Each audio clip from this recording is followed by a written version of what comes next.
Yeah. Looks like there's a problem, shockingly enough, with this stupid fucking chat. Let's see. I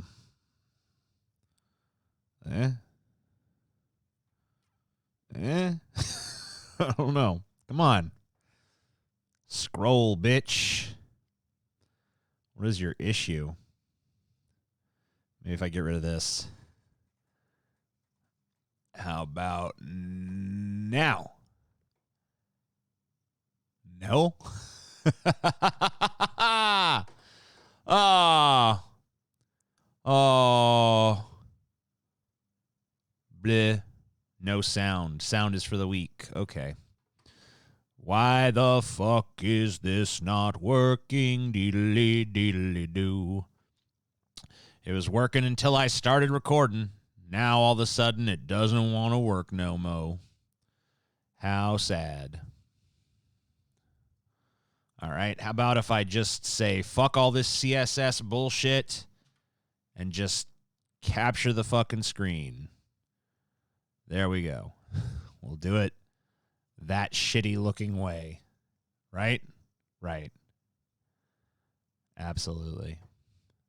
Well, maybe if I put the CSS back, it'll. Oh no, that's not right. Yeah, whatever. Whatever. Fuck it all. So maybe I'll just make some adjustments to this on the fly.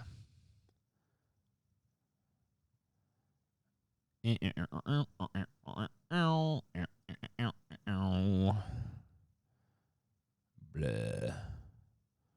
Don't need that. I definitely don't need this bar on the side, huh? Nope. Sure don't. Good old YouTube. It always works so good and so nice.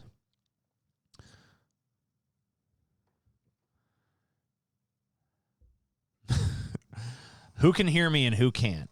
That's the real question. Because apparently some people can't hear me and other people can hear me, or the people who say they can't hear me are just fucking with the rest of us, which, you know, that's their right. It's their right as Americans to do that. So I can't complain too harshly. I don't want to harsh their mellow. You know, they're just having a grand old time. Why not? Rip. Rip, rip, rip, rip, rip, rip, rip. I can hear you. I can hear you just fine. I hear you fine. I can't. Well, fuck you then. Since you can't hear that, go die of AIDS. I can be as mean to you as I want because you can't even hear anyway.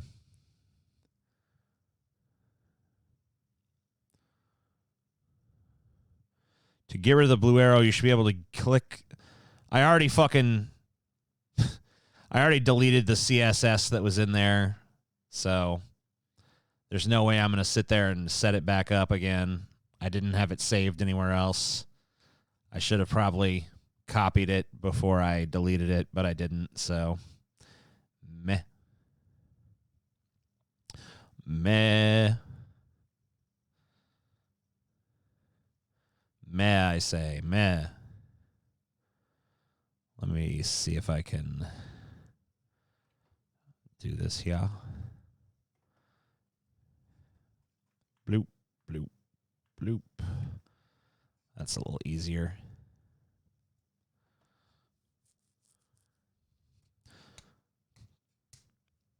I believe that Streamlabs is up. I know you guys are already patrons, so it probably won't be too many people that want to like give extra money on top of it. But if you want to do that, I believe that it is operational. I guess let me give it a quick test and see if that's fucking true.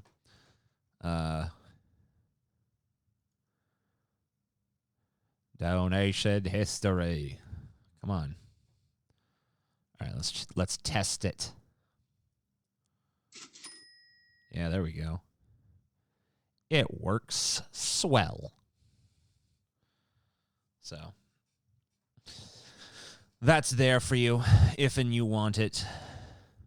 And as you guys know, typically when I do these fucking abandoned hopes, the first, however long is just kind of me talking to the audience and exploring what they have to say about various subjects, So, tour my bookshelf. All right. I won't tour it, but I will reach over. All right, so let's see. How many shelves of books do I have here? 1, 2. Well, that one doesn't have any books on it. 1, 2, 3, 4. I have 1, 2, 3, 4, 5, 6, 7. 7 shelves that have books on them. So pick a number between 1 through 7. We'll say Jay Darky can do it since he's the only one of you that, has the wrench, I think. I guess I might as well move myself over a little bit more since that chat's blocking shit.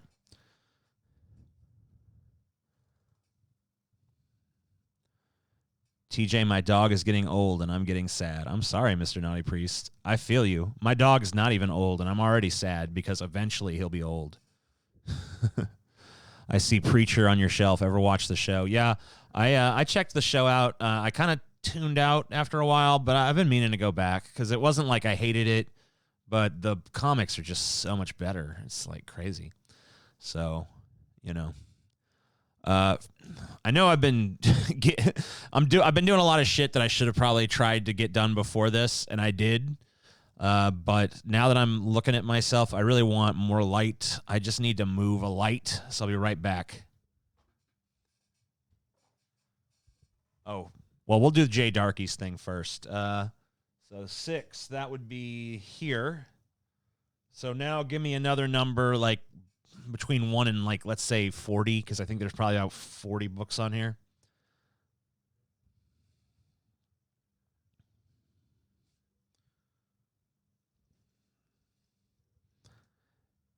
Ever read Sandman by Neil Gaiman?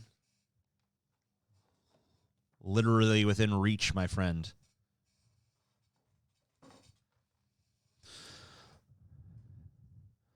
Come on, Jay. I need a number between like 1 and 40. 45 tops. 33. Ah, good number. All right. 1, 2, 3, 4, 5, 6, 7, 8, 9, 10, 11, 12, 13, 14, 15, 16, 17, 18, 19, 20, 21, 22, 23, 24, 25, 26, 27, 28, 29, 30, 31, 32, 33. And weirdly enough, once again, it's Sandman. I don't think this is that's kind of weird. It's a Sandman-y kind of day.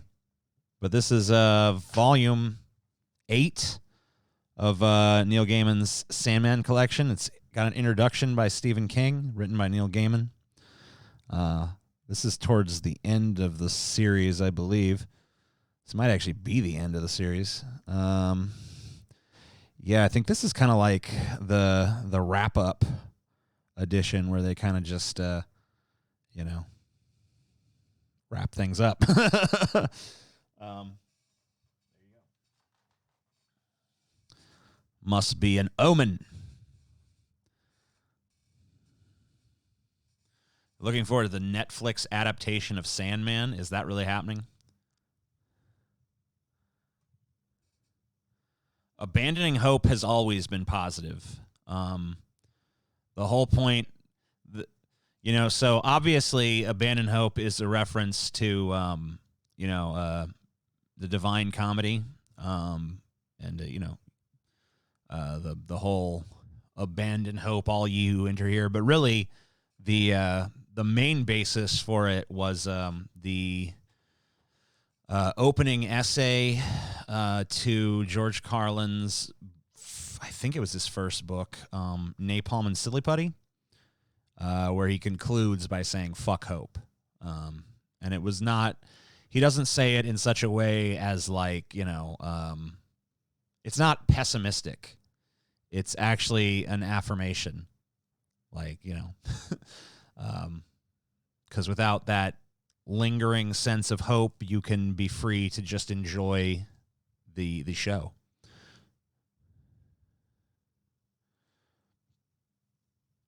They're starting casting for Morpheus right now. Morpheus just shouldn't have consistent casting. I mean, the whole point of the books is it doesn't have one ongoing storyline. It has all these different artists, so just cast someone different as Morpheus, for each storyline. Every time, you don't need one central Morpheus tying it all together. As long as you get the basic look right.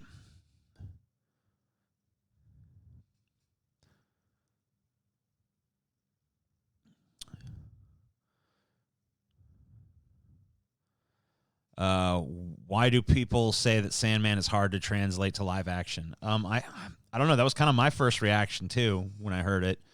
I think it's hard because it's neither. It really doesn't lend itself to serialization, but it also doesn't really lend itself to an episodic sort of format. So I don't know. Not episodic. What's the word I'm looking for?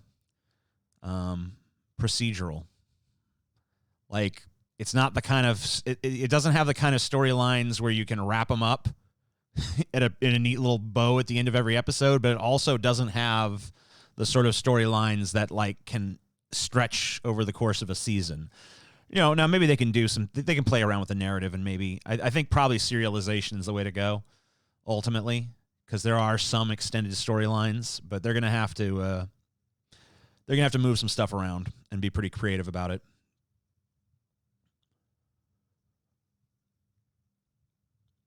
Anyway, like I said, I'm going to go move this light really quick.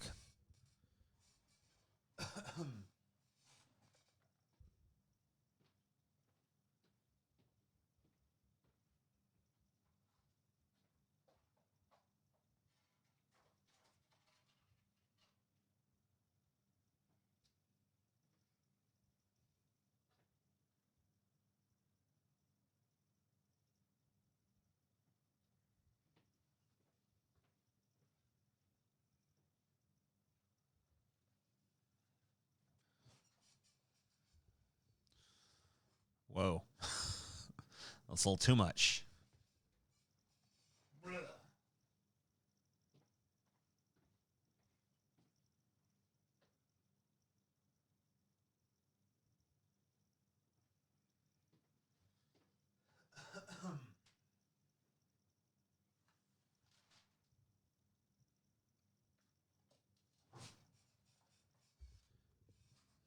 All right.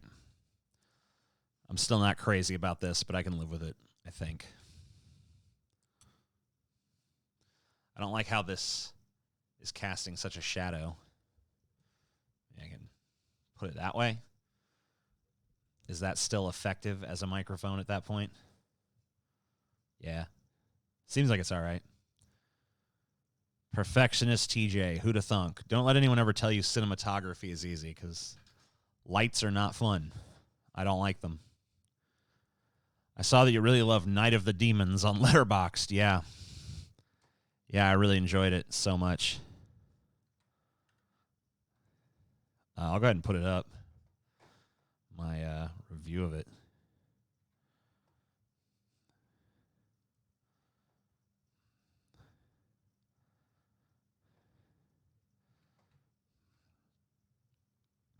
I'll read you the review. Night of the Demons, 1.5 stars. As a kid, I used to see the box art for this VHS in the video store. I remember the tagline, Angela's throwing a party. Freddy and Jason are too scared to come. If I were them, I'd be scared too of this uninspired pig shit. Every performance is comically terrible. Every line of dialogue is dumb and incoherent. It feels like it was written by someone to whom English is a second language. I could forgive all that, even embrace it, if the movie weren't so dreadfully dull. The first 50 minutes of the film are a total waste. Nothing happens. By the time the horror does start to unfold, I had checked out completely. Avoid this turd. Yes. So, a glowing endorsement from yours truly. For sure.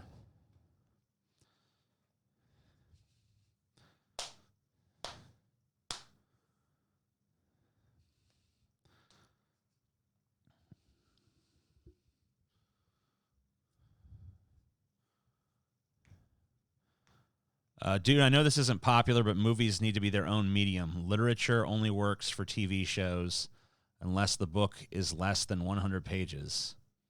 I don't know what you're saying. Yeah, the microphone does certainly have a phallic element to it, but I'm okay with that. That's fine. You know. Have you ever seen Train to Busan? Busan? No. I don't even know how to pronounce it, so obviously I haven't.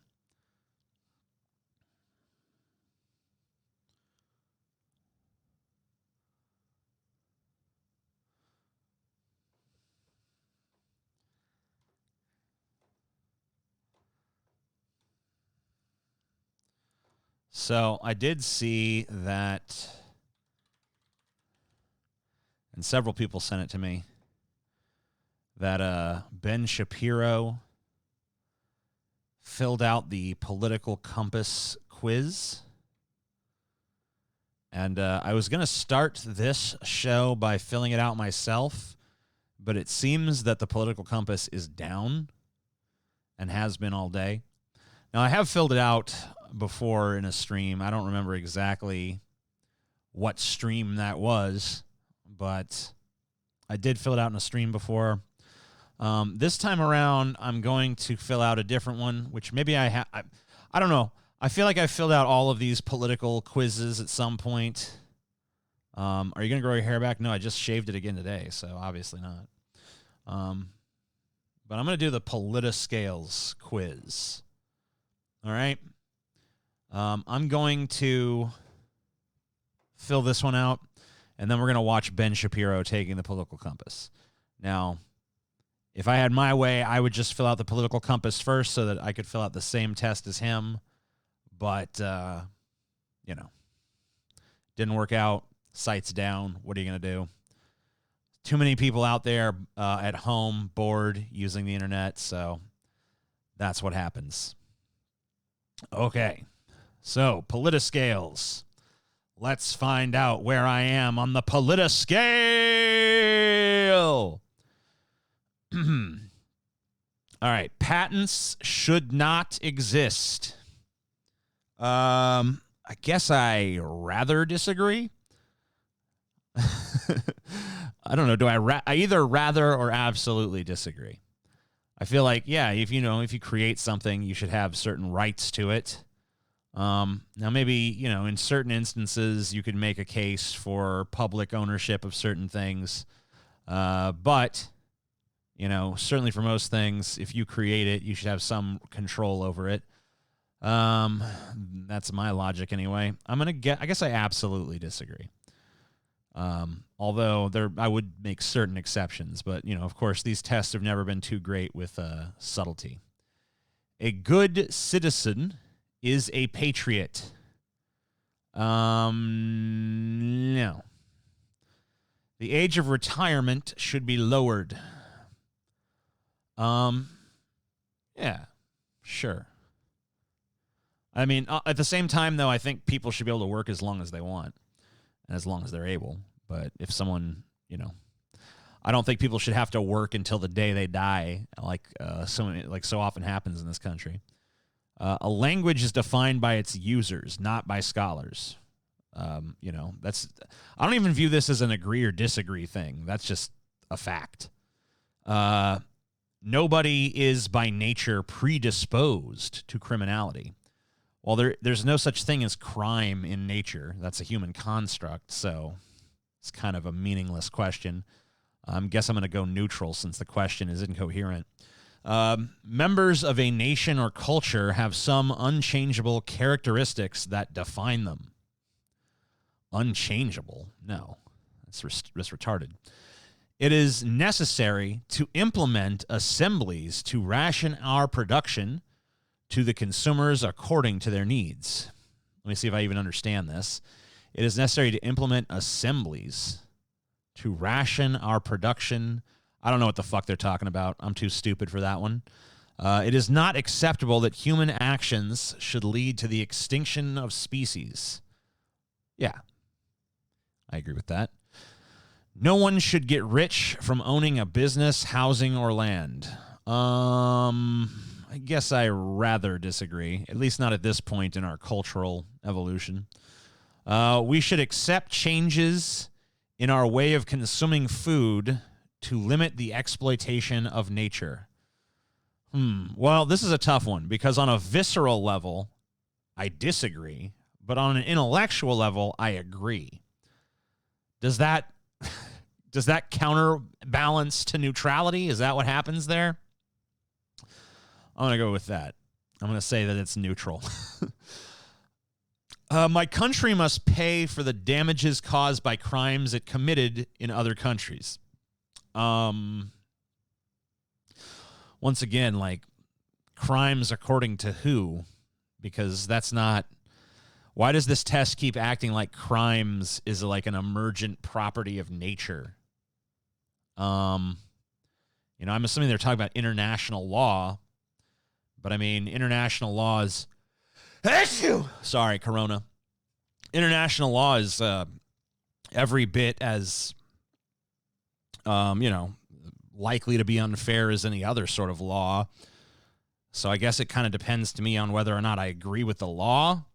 But then if law is contingent upon agreement with the law, then, the entire concept of law becomes entirely meaningless, which of course it kind of is anyway.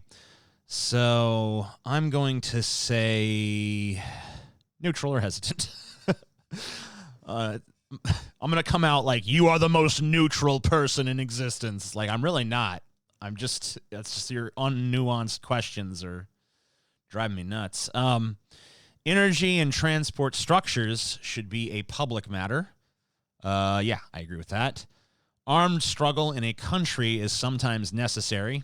Yeah. Changes in an individual's way of life can induce changes in society. Well, yeah, of course they can. It is necessary to teach history in order to create a sense of belonging to the nation. No, I don't agree with that. It is acceptable that some industries... It's not, by the way, when I say I don't agree with that, I don't mean that we shouldn't learn our history. I just don't think it should be for that reason. It is acceptable that some industry sectors are private. Yeah, sure. Some individuals who get out of prison should be accompanied in their reinsertion. Ooh, erotic. Accompanied. What does that mean? It doesn't sound like I agree with it. Insurrection is necessary to deeply change society. I don't know if it's necessary, but it does seem like, maybe I kind of agree. The right to be anonymous on internet should be guaranteed. Sure. Minimal levels of salary should be ensured to make sure that workers can live off their work. Yes, I agree with that. Activism in existing political organization is not relevant to change society. Don't agree with that. Citizens should take priority over foreigners. Don't agree. Foreigners living in my country. Sounds like a goddamn beginning of a redneck sentence. Foreigners living in my country should be allowed to act politically equally to those who have the nationality. So that's not how the redneck would complete that sentence. Foreigners, I mean, if they're living here, yeah, sure. Why not? Euthanasia should be authorized, yes. It is important to encourage an agriculture that maintains a food biodiversity, even if the output is inferior. Well, you got to get the population under control as well, but sure. Preserving non-urban ecosystems is more important than creating jobs. I mean, it depends on the status of your society. Obviously, if unemployment is a rampant problem, well, I guess not obviously. Some people are going to put ecosystems at the top of the fucking pyramid. And I guess, you got to... I don't know. I guess I favor a more balanced approach on this. So I'm going to do the fucking cop-out neutral bullshit again. We should always distance ourselves from protesters who use violence. Meh. Violence is, people use violence. I mean, like, this country was founded on fucking violence, for fuck's sake. I mean, should you be allowed to vote, Jay Darkey? Obviously you should. You're a great person. This country was founded on violence. So, I mean, I'd be pretty hypocritical as an American to say we have to condemn all violence, No, we don't. I mean, my country was founded on bloodshed and insurrection and, overthrowing quote unquote tyranny. So, I'm an American. I consider myself a quasi-patriotic American, so I can't say that violence is never justified. Sometimes it is. In some specific conditions, the death penalty is justified. Nope. Transforming ecosystem's durability to increase the quality of life of human beings is legitimate. Their durability. I don't know what the fuck that means. Neutral. The state should be abolished. Not right now. Maybe later. The values of my country are superior to those of other countries. I mean, some. I'm going to go neutral because I think we're better than some and worse than others and in different ways. And, it's too complicated to reduce to agree or disagree. Hacking has a legitimate place in political struggle. Sure. Transhumanism will be beneficial because it will. Yeah, of course it will. It is legitimate for a country to intervene militarily to defend its economic interests. I don't agree with that. Selfishness is the overriding drive in the human species, no matter the context. No, I don't really agree with that. We must fight against global warming. Yeah. Violence against individuals is never productive.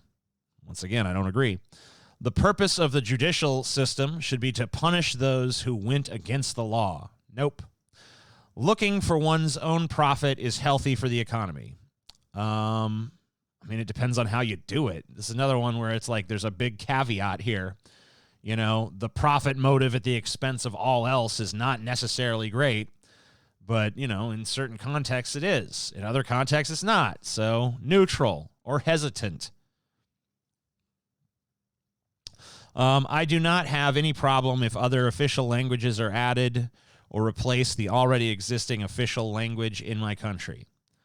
I guess I somewhat agree. If two countries have similar economies, social systems, and environmental norms, then the market between them has no negative impact. I mean, I don't know. That's above my pay grade, I think. Some sectors or type of employment should be financially supported. Financially supported? What the fuck does that mean? By who? The taxpayers? What's being asked here? Environmental norms should be influenced by mass consumption and not from an authority. No. We need to establish a monarchy to federate the people and preserve our sovereignty. Yeah, monarchy for sure, whatever. The maximum allowed hours in the legal work week should be increased. Maximum allowed hours? I mean, if it's a personal choice, I don't think that... I'm going to just say disagree. I think if it's up to the worker, that's one thing. If the worker wants to work more, but if this is about corporations compelling people to work longer than they should have to, then no. Borders should eventually be abolished. Yeah, eventually. Not right this minute now, but yeah, eventually, sure. Not in my lifetime. It is a small group that consciously and secretly controls the world. Not secretly. No, the small group that consciously controls the world is not secretive about it at all. They're right there in our faces. So I guess I have to disagree, but I don't want to disagree with this part. And this part, I just want to disagree with this part. So once again, I'm kind of just forced to go neutral. State-run companies should be managed like private ones and follow the logic of the market. No, that defeats the purpose. Humans should neither eat nor exploit animals. I like doing that, so I'm going to disagree. It is better to arrest someone potentially dangerous preventatively. No. Don't arrest anyone preventatively. Conditions of life in jail should be greatly improved. Yes. The filing and storage of personal records should be delimited strictly, and database cross-checking should be forbidden. Yeah, it sounds like I'd agree with it. Offshoring and outsourcing are necessary evils to improve production. No. Nowadays, employees are free to choose when signing a contract with their future employer. No. Wage labor is a form of theft from the workers by companies. Somewhat agree. We need to make compromises with the opposition to apply our ideas. I don't really like compromise. It is unfair to set a minimal penalty for an offense or crime. Yeah. School should mostly teach our values, traditions, and fundamental knowledge. No. Mass strike is a good way to acquire new rights. Yeah. It is necessary to massively invest in research to improve productivity. Sure. Yeah. I guess so. Research is good. I am equally concerned about the inhabitants of my country and those of other countries. I'm equally unconcerned. I'll go neutral. Space colonization is a good solution. Yeah, I like space. A good policy is a pragmatic policy without ideology. No. The fact that some schools and universities are private is not a problem. Yeah, I don't really see it as a problem. Exploitation of fossil fuels is necessary. Not anymore. It is important that health should stay a public matter. Stay a public matter? What do you mean stay a public matter? It's not a public matter now, is it? I don't really know what they mean by a public matter in this, so I'm going to once again go neutral. Marriages should be abolished. No, you can still have a marriage. Differences of treatment and quality of life in our society show that racism is still omnipresent. I don't know if it's omnipresent, but it's still prevalent. Sexual assaults are partly caused by men's natural impulse. Men's natural impulse. See, this is tough. I'm gonna cop out on that one. It is necessary to avoid private monopoly. Yeah. My religion must be spread as widely as possible. I don't have a religion, so. Abortion should be limited to specific cases. No. Sexual orientation is a social construct. No. Elections organized by the state cannot question the powers in place. Yes. Order and authority should be respected in all circumstances. No. Foreigners enrich our culture. Sure. Transgender individuals will never really be the gender they would like to be. I guess this kind of depends on what sort of delineation you're making between gender and sex, if any. But if we're talking about gender as I understand the concept, then they can be that. So I disagree. Research produced by my country should not be available to other countries. That's stupid. The main goal of a couple is to make at least one child. No. Homosexuals should not be treated equally to heterosexuals. Disagree. Loans contracted in the public sphere should not necessarily be refunded. I don't know. Justice should always take into consideration the context and the past of the condemned and adapt their penalty accordingly. Sure. All science, even chemistry and biology, are not absolute and are subject to being shaped by our society. No. Hormonal differences can explain some differences in individual characteristics between men and women. Yeah. Biologically, human beings are designed for heterosexuality. No. Banks should remain private. I'm going to say slight disagree. Nuclear fission, when well maintained, is a good source of energy. Somewhat agree. The categories women and men are social constructs that should be given up. Nah. Social differences between ethnic groups cannot be explained by biology. Somewhat agree. I don't know. I have a lot of thoughts on that, but I have a lot of questions to get through. The police should be armed. Oh, I'm going to go neutral on it. GMOs should be forbidden outside research and medical purposes. Disagree. Social assistance deters people from working. No.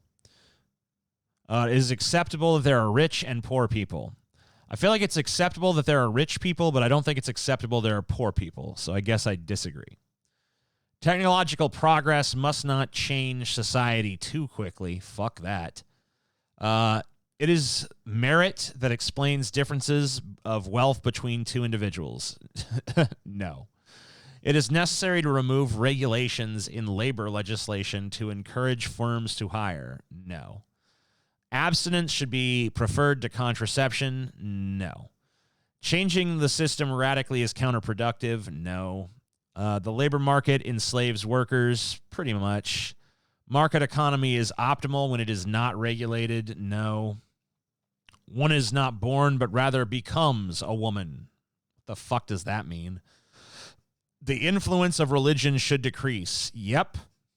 Heavy penalties are efficient because they are dissuasive. Nope. People need to stand up for their ideals, even if it leads them to betray their country. Sure.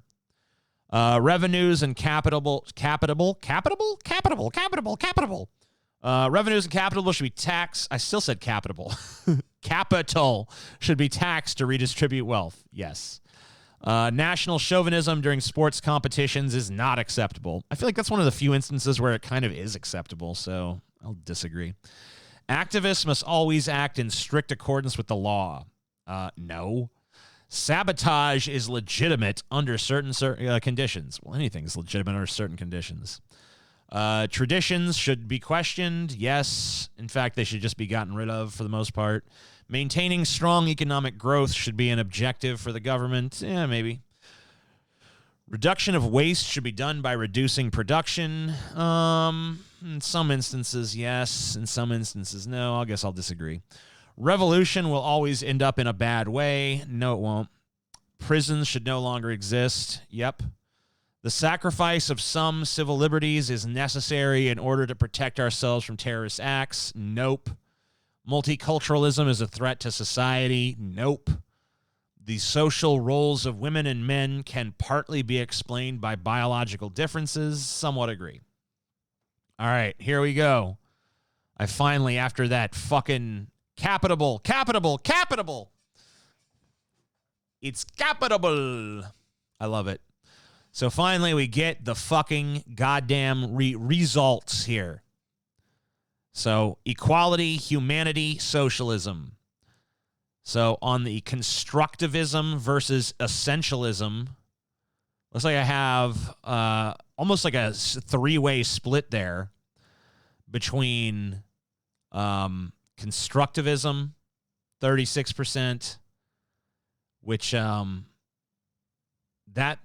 if my understanding of what constructivism versus essentialism is constructivism is like society, like it's kind of like constructivism is like society has dictated these things, and this is like a cultural construct, basically.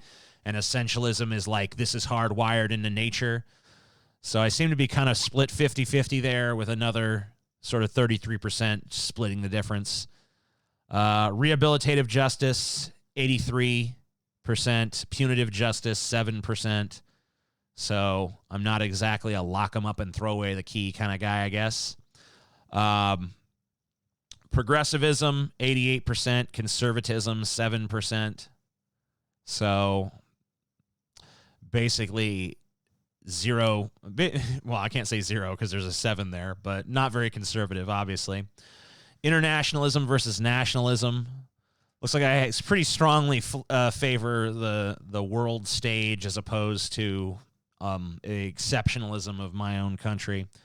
I can't even see what the percentage is of my nationalism, but it's just low as shit. There's a big block of kind of like, regulationism versus laissez-faire. Obviously way more on the side of regulation. Ecology versus productivism. Looks like I'm kind of more on the productivist side on that. Maybe I don't show enough love to Mother Earth. And then revolution versus reformism. It seems like I'm pretty strong in that revolution category. Reformism, like let's change things incrementally. That seems to be a little bit lower there. Not much of a little white space in between either. I'm just like, yep, revolution. Come on, let's do it. Look, it's just a Molotov cocktail there. Oh, so there you go.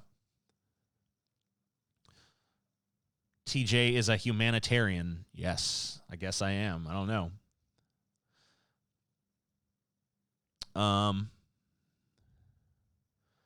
I'm curious to hear you expand on why you think prisons should be abolished and what the alternative should be.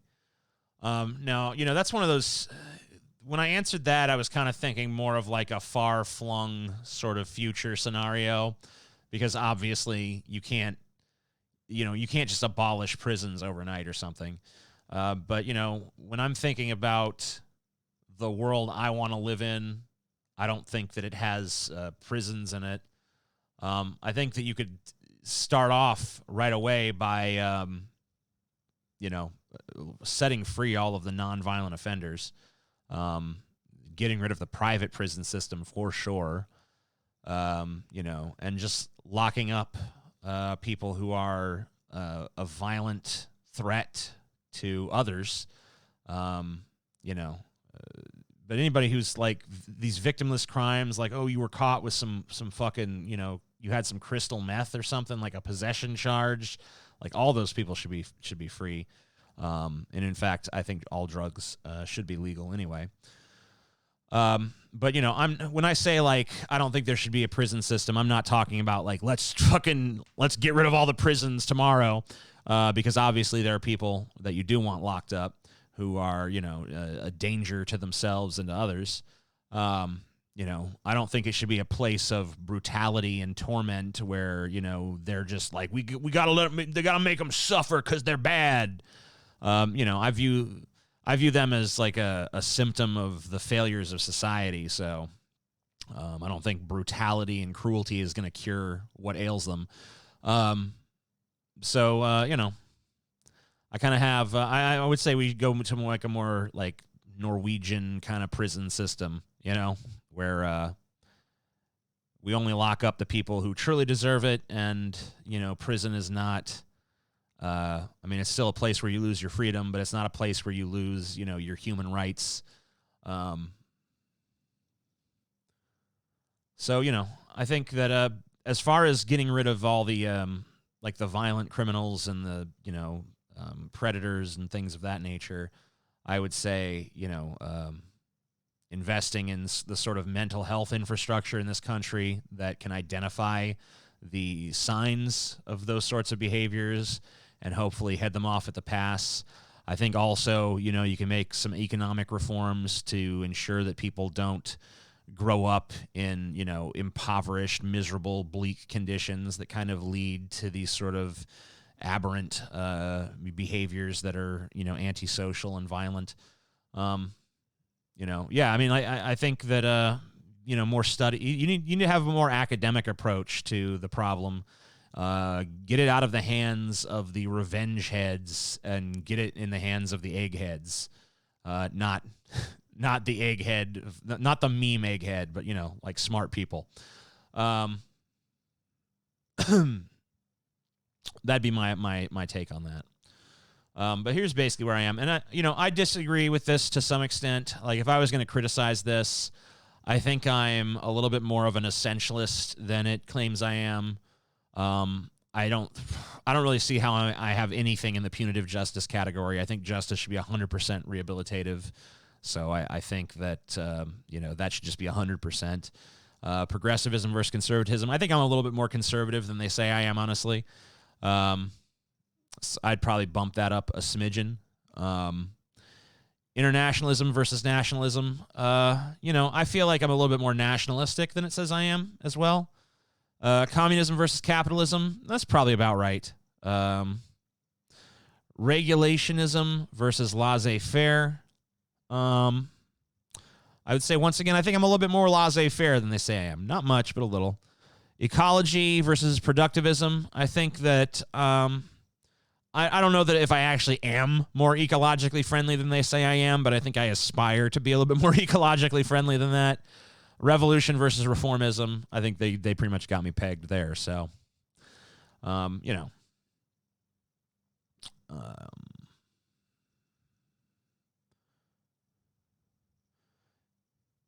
yeah, making profit off of prisons is ridiculous. So we're going to go look at Ben Shapiro taking the political compass quiz in a second here. But first, I'm going to take a small break. This is going to be a short little bathroom break. I just got to take a little piss, man. It's pretty crazy. I can feel it. Oh, it wants to come out. I got to go.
Oh, yeah.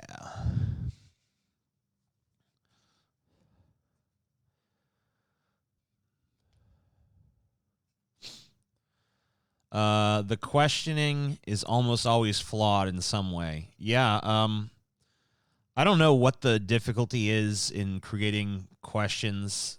Like maybe the questions aren't really the problem. Maybe it's just the answers where you're just expected to have like this agree, disagree. You know, there's no ability to explain your answers at all. So that's kind of an issue. I think that, you know, you should have some ability to maybe state some different positions, not just buh, ooh.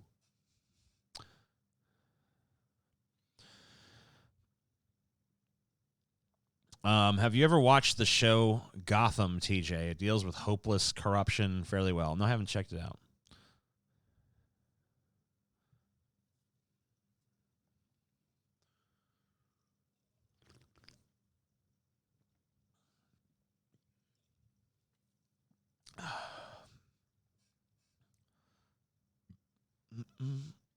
Oh yeah, should probably tag this on the Patreon too, so that when it's done, people know.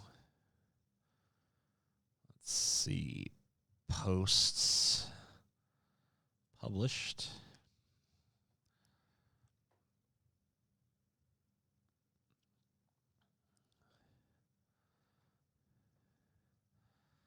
Let's see, how do I add a tag on here?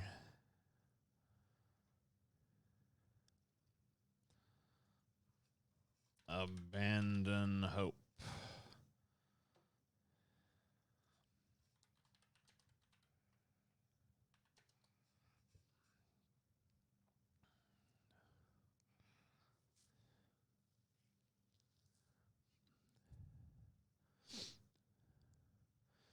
Ever watch the show Got Ham? It's Got Ham. Ooh, that sounds like a good one.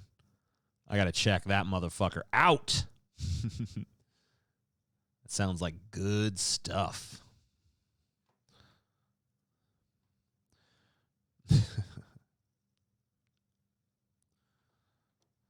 Smoking that illegal tobacco. Smoking that illegal tobacco. I wonder if Chelsea's still watching. Chelsea. We agreed that at some point you would bring forth that which I need. I don't know if she's watching. She's probably listening. So I'm going to talk embarrassing shit about Chelsea until she brings me a joint or says something in the chat. And when I say joint, I of course mean legal tobacco cigarette. So all day long she's been listening to music, right? And she's been singing along. She listened to a lot of Manson today, and she kind of sings along in this very like Mr. Hanky kind of voice. She'd be like, "Pseudo morals work real well on your talk shows for the weak. Selective judgment, good garbages don't mean a fuck to me. Get your gun." Real like high pitch singing. What else she's singing today? It is super hot in Louisiana, TJ. Like it is in Tennessee. Yeah. I agree. That's very true. It's true, man. She's been going around the whole house just singing Manson songs in that high pitched voice, you know? We're killing strangers. We're killing strangers. We're killing strangers so we don't kill the ones that we love.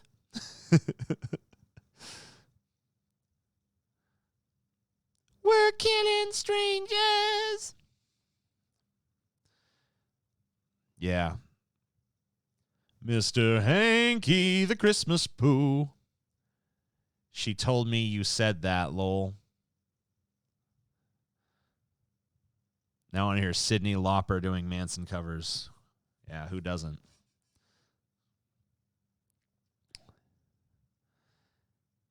I actually want to hear a Mr. Hanky cover album of Manson now. That'd be fucking, yeah. Let's do it. Chelsea can do it, yeah. Sounds good to me. And I'm sorry Shakespeare was your scapegoat, and your apple sticking into my throat. Sorry your Sunday smiles are rusty nails, and your crucifixion commercials failed. Oh. Yeah, sounds good. Sounds like a real winner.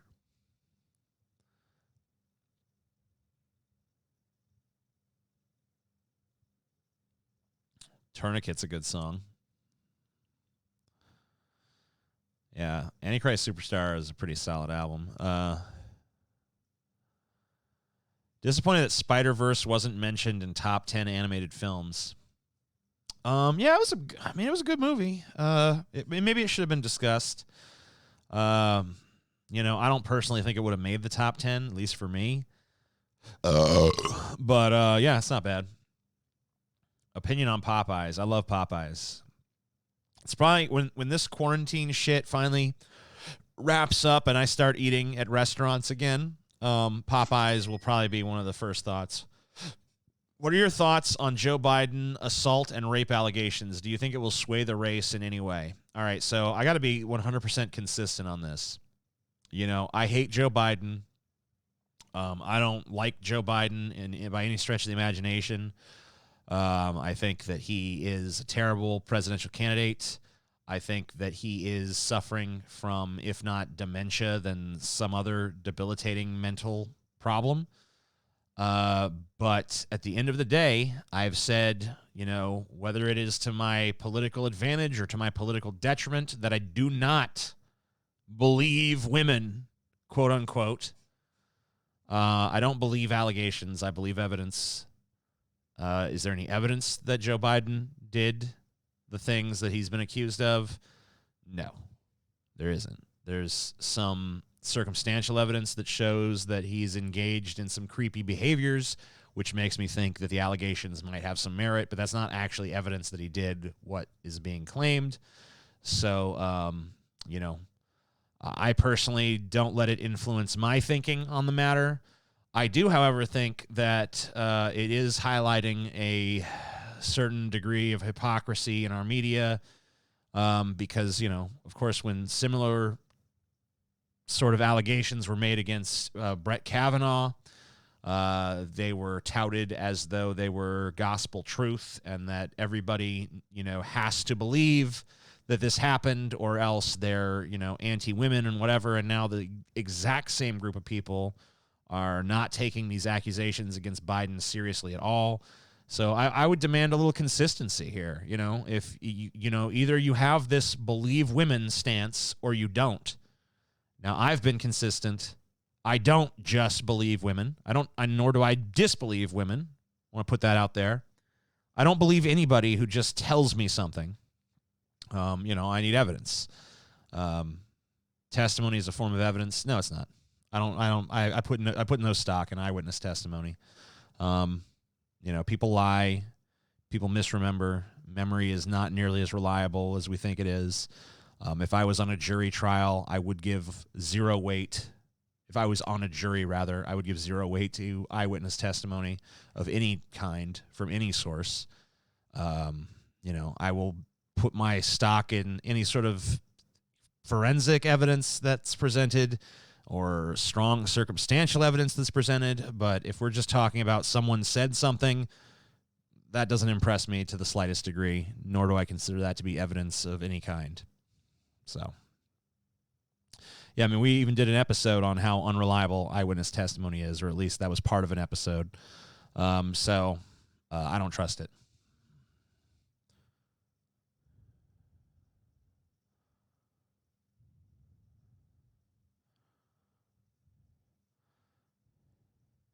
Is not believing disbelieving? No, not at all.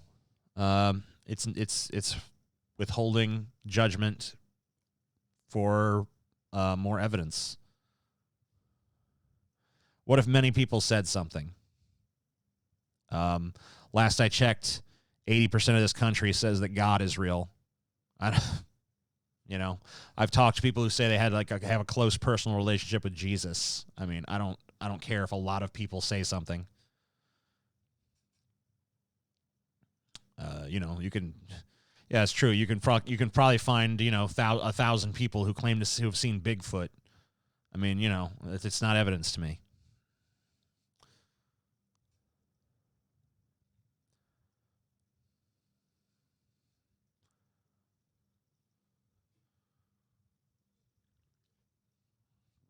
But Joe Biden, you shouldn't need sexual assault allegations to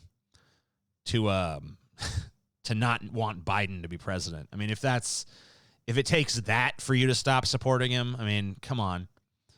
Because there's already plenty you can say about Joe Biden.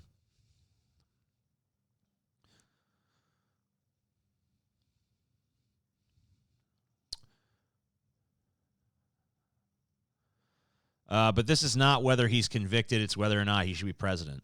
Right. Well, I mean, I apply the same standard to my day-to-day life that I would apply if I was sitting on a fucking jury. I mean, is there proof beyond a reasonable doubt that Joe Biden is guilty of raping somebody? There isn't. If it's not strong enough to convict him of a crime, then it shouldn't be strong enough. If you otherwise support Joe Biden, if you're stupid enough to be in that position, this certainly shouldn't dissuade you. But it does highlight hypocrisy when you go around saying, believe women, believe women, believe women, and then you decide that, oh, it's no longer rational to believe women now that a woman said something against my guy. So there's definitely a case to be made for liberal hypocrisy there. But, aside from that, I'm not impressed with it.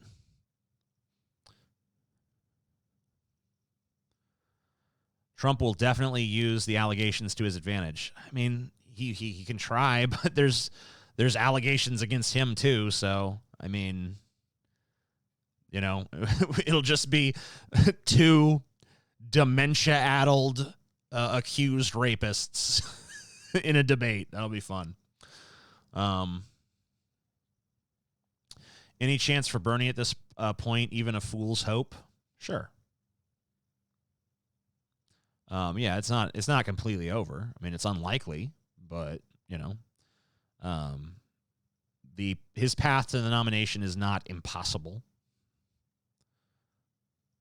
Thoughts on Ozark? I don't know what that is. Anyway, let's turn our attention to our good friend Ben Shapiro.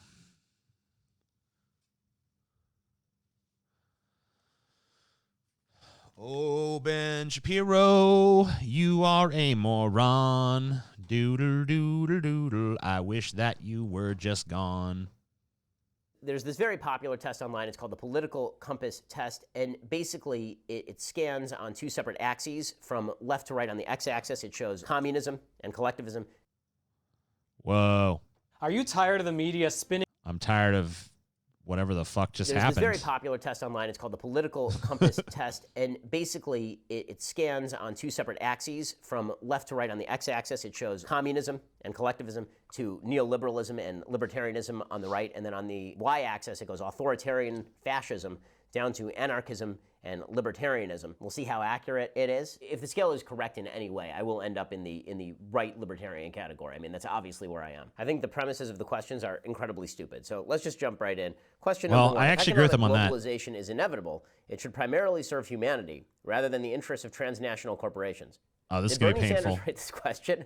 What a stupid-ass question. Seriously. Like transnational corporations, which are responsible through the use of free market capitalism for the dramatic decrease of poverty throughout humanity, are now opposed to humanity? So the very phraseology of the question is idiotic. But since they're asking this, I'm just going to assume that their premise is wrong and put strongly disagree, because transnational corporations have been a lot more helpful to humanity than top-down government-induced schemes.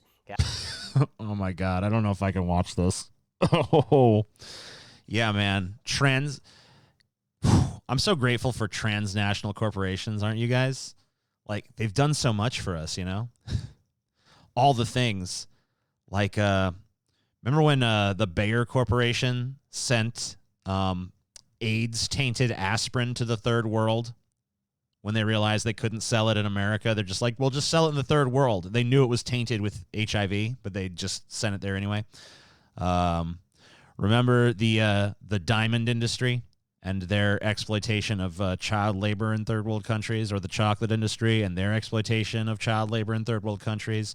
Or remember how Walmart would rather close down a store than let its workers unionize? I mean, like, this is fucking preposterous to think that transnational corporations have the best interests of the people at heart, or that they're some sort of like wonderful thing that's helped humanity along.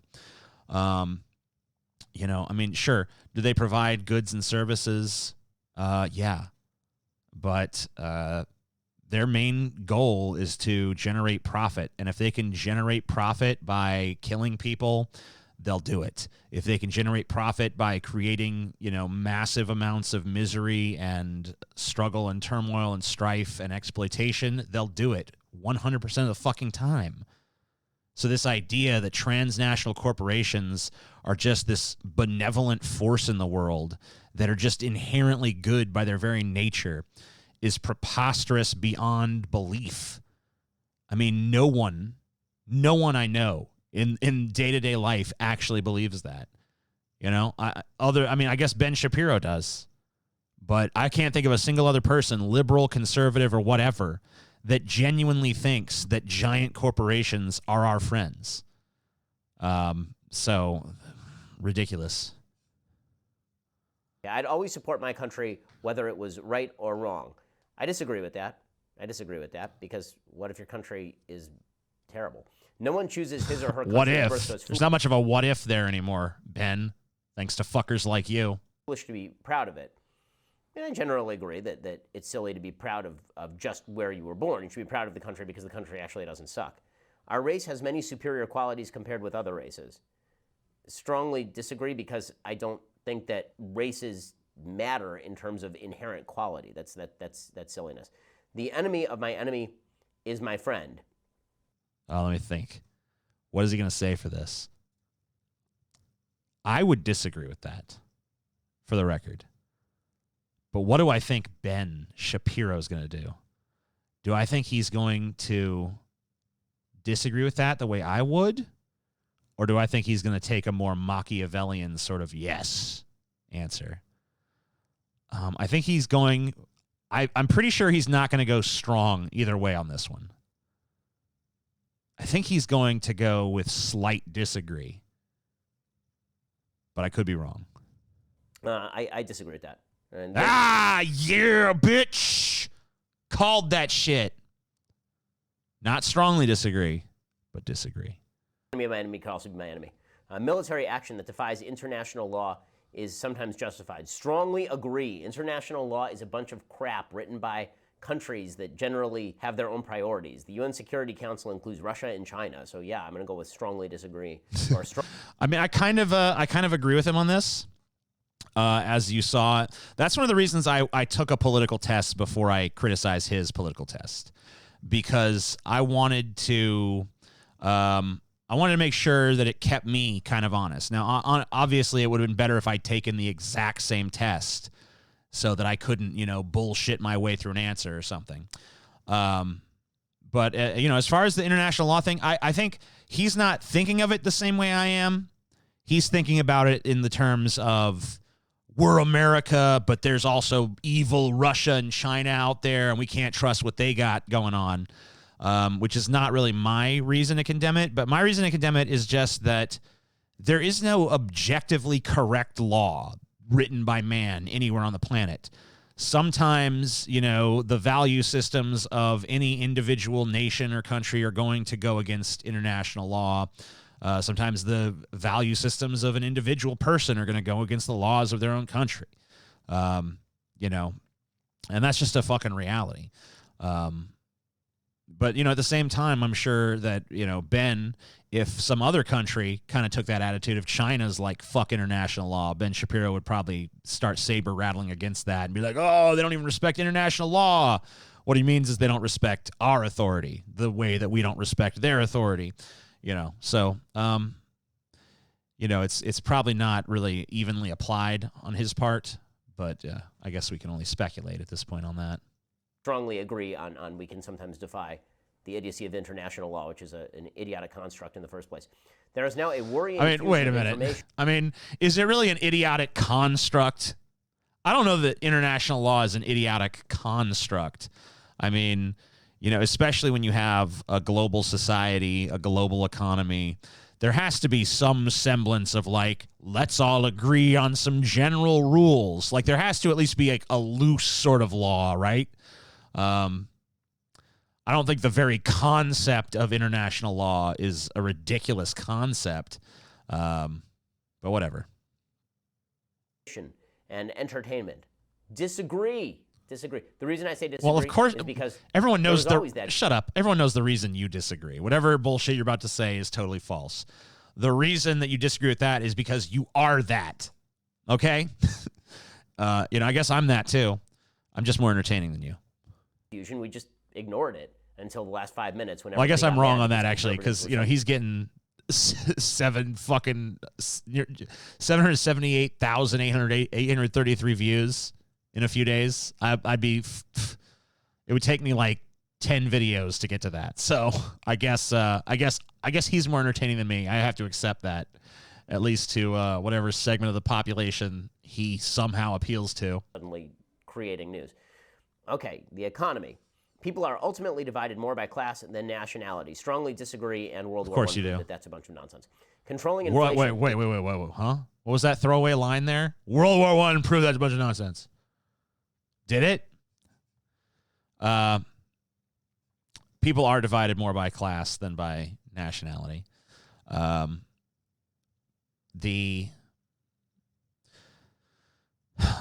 The fact that any war actually proves that people are more divided by class than nationality, because it's usually the wealthy sort of elite members of society that send the poor members of society out to go kill each other on the battlefield so that, they can determine which wealthy elite person gets this chunk of land or gets the mineral rights to this patch of ground,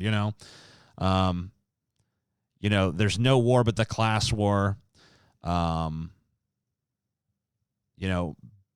there's no solidarity between the classes, because there's no infrastructure in place that allows, an impoverished person in America and an impoverished person in Mexico and an impoverished person in Brazil and an impoverished person in Iran and an impoverished person in fucking North Korea to all feel like they're part of some, joint group.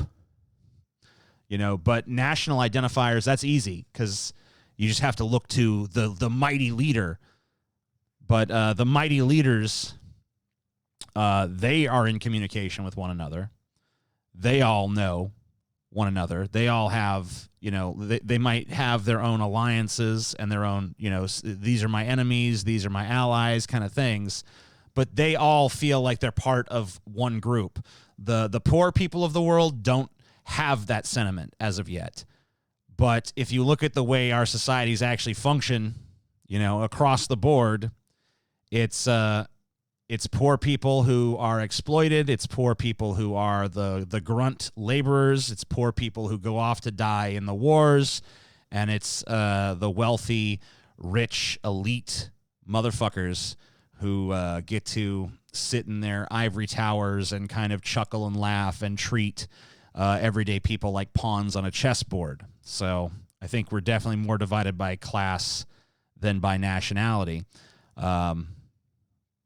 But I don't know that most people are actually aware of that. So I don't know how World War I disproves that. World War I is just another example of that, of the rich sending the poor off to die so that they can acquire more resources for themselves. There's no solidarity even among the super rich. That's definitely not true. That's definitely not true. They have competition against one another. Don't get me wrong. But, the super rich have a legislative agenda that they push in this country, and their needs are responded to. We live basically effectively in a plutocracy at this point. There's been studies that show that if the general population wants a policy put in place, that policy does not necessarily happen. If the wealthy want a policy put in place, that policy pretty much universally happens. So, we have politicians that are, even though they're elected by the people, they are reactive to the campaign contributors and donors. There's a reason all these rich people belong to the same institutions, why they go to the same schools, they congregate at the same clubs, like Trump's Mar-a-Lago. Every town that has enough rich people in it has got some fancy country club where only the rich people are allowed. So these people definitely feel a sort of solidarity with one another, and they feel a superiority to other people. So I definitely disagree with that. Is more important than controlling unemployment. I agree with that, because you can't actually control unemployment. You can only provide the principles necessary in order for an economy to flourish.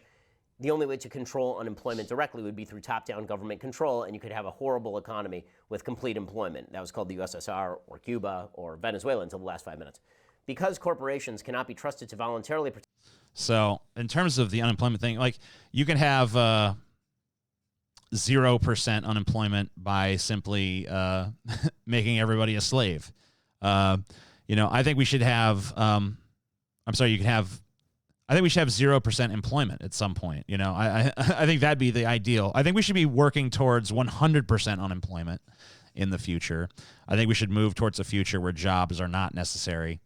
Now, obviously, I don't expect to see that in my lifetime. This is another one of these far-flung sort of future ideas where people are free to pursue their own interests and not necessarily, wage slaving to ensure that Costco is a successful company or whatever the fuck. Protect the environment, they require regulation. Well, I generally agree, but I wouldn't single out corporations there. Obviously, when it comes to environmental regulations, you do require environmental regulations. You have the tragedy of the commons. You have the ability to regulate externalities. From each according to his ability, to each according to his need is a fundamentally good idea. Strongly disagree, because need should not dictate either moral worth or the morality of the thing that you need. It's a sad reflection on our... Yeah, why not? So if there's a person if Ben Shapiro's walking down the street, deedly-deedly-deedly-doo, and he sees like a man on the street, who is destitute, his clothes are rags, he's suffering from, some advanced like schizoaffective disorder or something, and he's got no food, he's got no, so this person needs, at this point, he needs health care, mental health care, probably needs some other sorts of health care as well. He needs a roof over his head. He needs food. So in Ben Shapiro's world, the moral thing is let that person, who is, mentally compromised, wander the street in rags and suffer and, scrounge and die on the streets. That's the moral thing to do. And giving that person food, clothing, shelter, and care, and treating them with compassion and dignity like a human being is immoral somehow. And, there's the fundamental difference between the Ben Shapiro mindset and the mindset of anyone who's not a fucking sociopathic, narcissistic scumfuck, basically. Our society, that something as basic as drinking water is now a bottled, branded consumer product. Strongly disagree. Why is that? Why is that bad? I'm confused. You can still get it from the tap. Like, seriously, like, if you don't... Yeah, it's not good to drink it from the tap because, there's a huge amount of problems with contamination in drinking water. Some of the drinking water actually in my local area, it has parasites in it, brain-eating amoebas and things like that. I'm not even fucking joking. It sounds like a sci-fi thing, but there's actually brain-eating amoebas in our water. Now they're not just in it perpetually, but there have been several instances where they've contaminated the water. You know, I mean, if you want a more if you want an example that's more nationally known, I mean, just think of Flint, Michigan, where the water is, you know, contaminated with lead and has been for years now. And it was all because a Republican governor who seized control of the state through non-democratic means decided to stop routing water from the clean lake water that the town was getting its water from and divert it instead from this disgusting polluted river that you know, is contaminated with lead and all kinds of other things. And you know, there have been cases where children have suffered, you know, developmental problems. You know, the water isn't safe to drink, so people there have no choice but to drink bottled water, to bathe in fucking bottled water, to use bottled water for their everyday needs. You know, probably buying this shit from some of the same corporations that polluted their water supply to begin with. So I mean, that's just outrageous, I think. You know, everybody, if everybody had clean drinking water right from the tap, and some people were just like, fuck it, I still prefer bottled water, which, you know, is wasteful and uses a lot of creates a lot of plastic, creates a lot of pollution. You know, we have a giant garbage island of plastic that's, you know, choking our oceans right now. So I don't know. I think that it's kind of silly what you just said, Ben.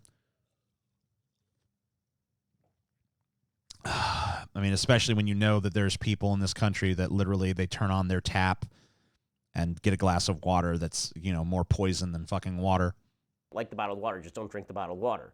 It seems pretty fantastic that you can go to the store and buy basically whatever you want. Land shouldn't be a commodity to be bought and sold. Strongly disagree, because what would the alternative be? That it would be all government owned and allocated by the government? No, that's not the only alternative. I mean, yeah, that is an alternative, but that's not the alternative. There's other alternatives. All land could be publicly owned, which does not amount to just, that's government ownership. You could say that all land is owned by everybody. You know, maybe that presents its own series of problems. In fact, I'm sure it does, but that's another alternative. And in fact, I actually agree with Ben Shapiro that, you know, private property should be a thing, although I think there should maybe be some more regulations that keep people from becoming like these land barons that just accrue more and more and more important land for themselves. But whatever, that's a whole separate matter.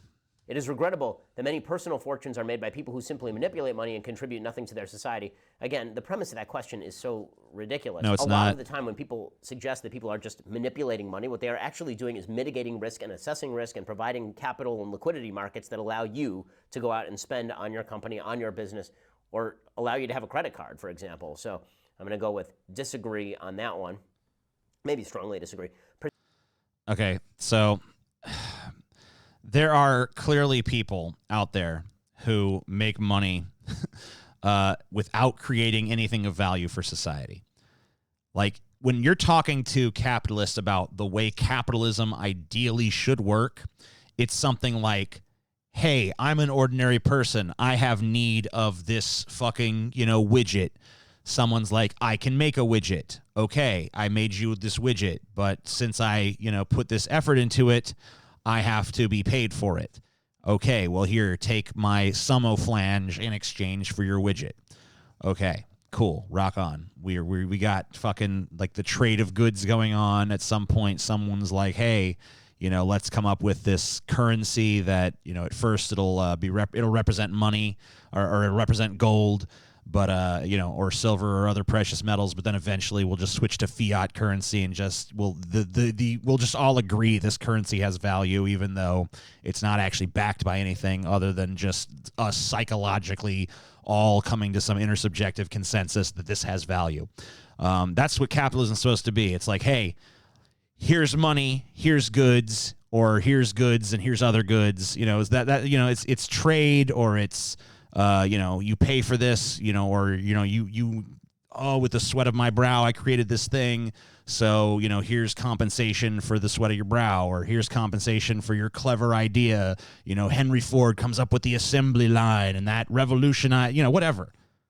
That's the ideal of capitalism. But there's, at this point, it's certainly the case that there are people out there like, oh, I've fucking made my money on the derivatives market. It's like, what? No. You didn't fucking create shit. You didn't make shit happen. You know, and we know that right now, I mean, like, a lot of talk's been happening right now about, you know, these companies that do these stock buybacks where they artificially inflate their stock just to please their shareholders. And that's why they don't have any liquid fucking capital.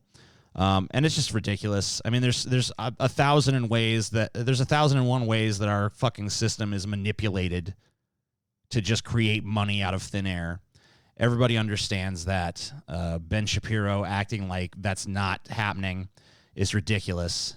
You know, if you want to talk about the capitalism of, you know, creating something of value and then someone else exchanging money for that thing, that's something that, you know, at least makes sense. But if you're talking about, hey, I decided to bet against this stock and it lost money, so I make money somehow. I mean, that's just fuck that.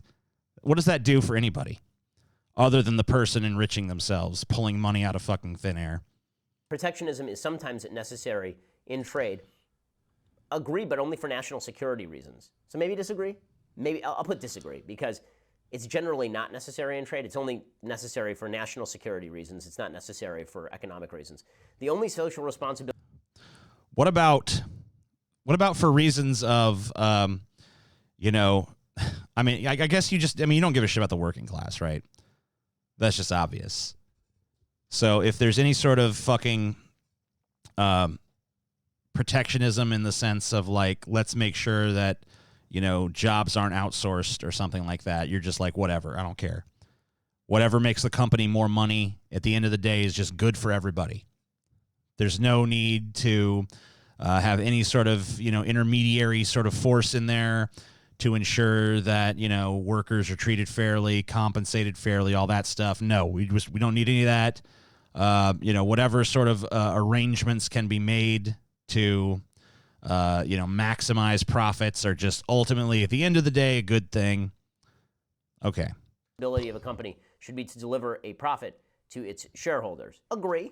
I mean, agree. That's what a company is designed to do. It's designed to provide a profit to its shareholders, and that has a bunch of ancillary benefits. It's not designed for employment. It's not. What? Not every company even has shareholders. I mean, well, I guess every company has shareholders in the sense, like, if you're the sole proprietor of a company, you're the 100% shareholder or something. But, you know, a company should exist to provide goods and services to people who need them. That's the only thing that justifies the existence of a company. Profits to the shareholders should be a distant second to that. It's not designed for redistribution. The rich are too highly taxed. Strongly agree. And by the way, I agreed with this when I was making 50, 60 grand a year. Of course the rich are too high. You were never making 50, 60 grand a year. Okay? Maybe you were making that on paper at some point, but everyone...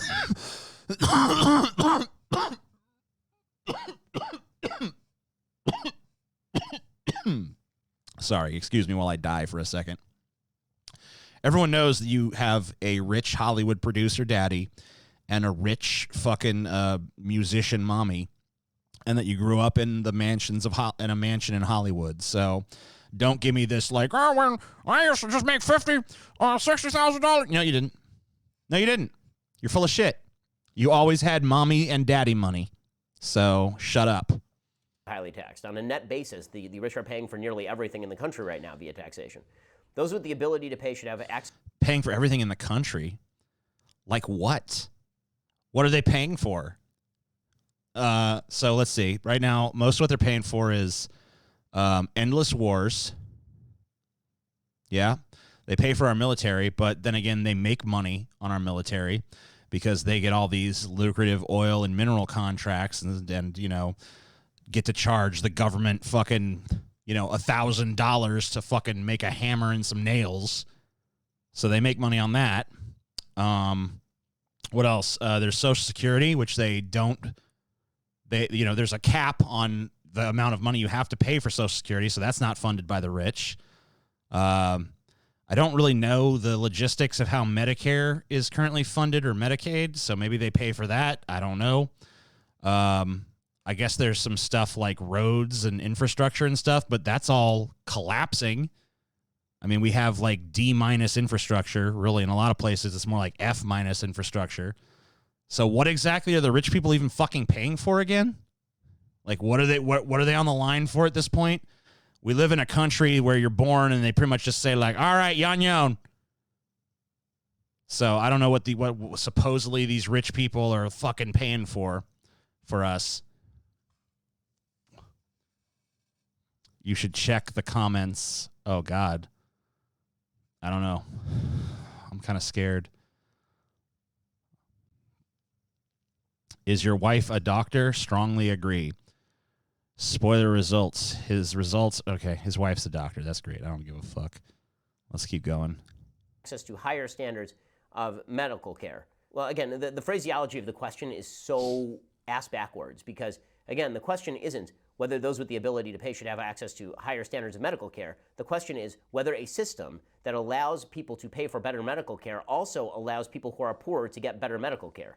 Meaning that when rich people pay more for medical care, where do you think that money goes? It goes into the medical system and is then reinvested in drug development, reinvested in medical innovation. So the answer is agree. But again, like you can tell who wrote these questions. I mean, these questions are obviously written they were written by fucking Joseph Stalin. That's for sure. You can tell who wrote these questions. Bunch of liberal nut jobs out there. People who are very much of the political left. Governments should penalize businesses that mislead the public. Agree, but it depends on what you mean by mislead the public. Obviously, you don't actually have to have the government penalize those businesses. That's fraud. I mean, if they defraud somebody, you can have a tort suit. Oh, yeah. No. I mean, what are you talking about, dude? Businesses lie to us all the time with zero repercussions in this country.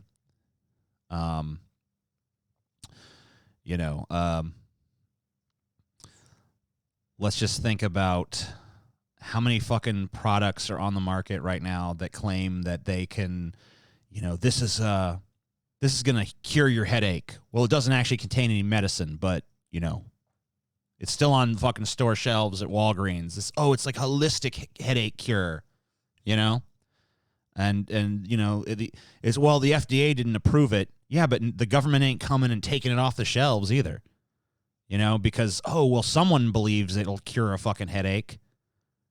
How about all these businesses that are running around? And this isn't exactly giant corporations, but there's just still businesses out there running like reflexology or chiropractors or all of this like pseudo-scientific hooey out there where it's like covered because, even though it's basically proven totally ineffective, you can still go out there and sell it because to stop people from selling it would, infringe on people's beliefs. So basically the right of people to, if enough people believe in the bullshit, then the bullshit is permissible because we can't tell those people they're wrong, even if all the evidence points to the fact that they're wrong. There's people out there who fucking sell like here's natural ways to cure cancer. Major publishing houses out there publishing like you eat enough broccoli and it'll cure your cancer or some bullshit. No one's stopping that. We know for a fact that companies out there who if there's like a car company that finds, oh, hey, we have a fatal problem in one of our cars, they do the fucking math and they see like, okay, so, I mean, this was a We became kind of widely known after a Chuck Palahniuk novel kind of drew attention to it. I think it was, I think it might have been his famous one, fucking Fight Club, but it could have been another one where, you know, if a car manufacturer discovers that there's a fatal problem in one of their cars, they tabulate like, okay, well, what's the cost of the recall? Okay, the recall costs that much. Now what's the cost of all the lawsuits we'll get if we don't do the recall? And that's that much. And if they determine that the recall would cost more than it would cost to just do the lawsuits, then they don't fucking recall it. They're just like, you know, we'll just let people die and we'll just pay out some money. So that's the kind of thing that, you know, is just standard business practice in America. And we don't have to fucking, you know, like every time the fucking candy bar company that sells these chocolate candy bars puts out some commercial and tells you we're this feel good, wonderful fucking product, and they don't show you the fucking picture of the fucking, you know, 8-year-old fucking African boy with a fucking gun to his head picking these fucking cocoa beans and shit. Whoa, what the hell? Hey, buddy. You just came right the fuck out of nowhere. You know, and this cat, he can get away with just telling you like, oh, he's a good cat. You know? And the government isn't even stopping him, even though it's clearly a fucking lie. He's clearly the fucking embodiment of pure evil. Hold on, I think this calls for No, you're not allowed to go anywhere. You came here of your own volition. Now you're stuck here. Aw.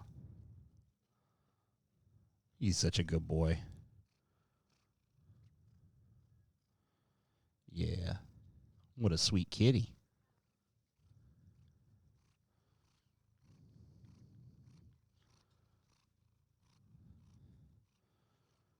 This cat's almost as evil as Ben Shapiro, but much cuddlier.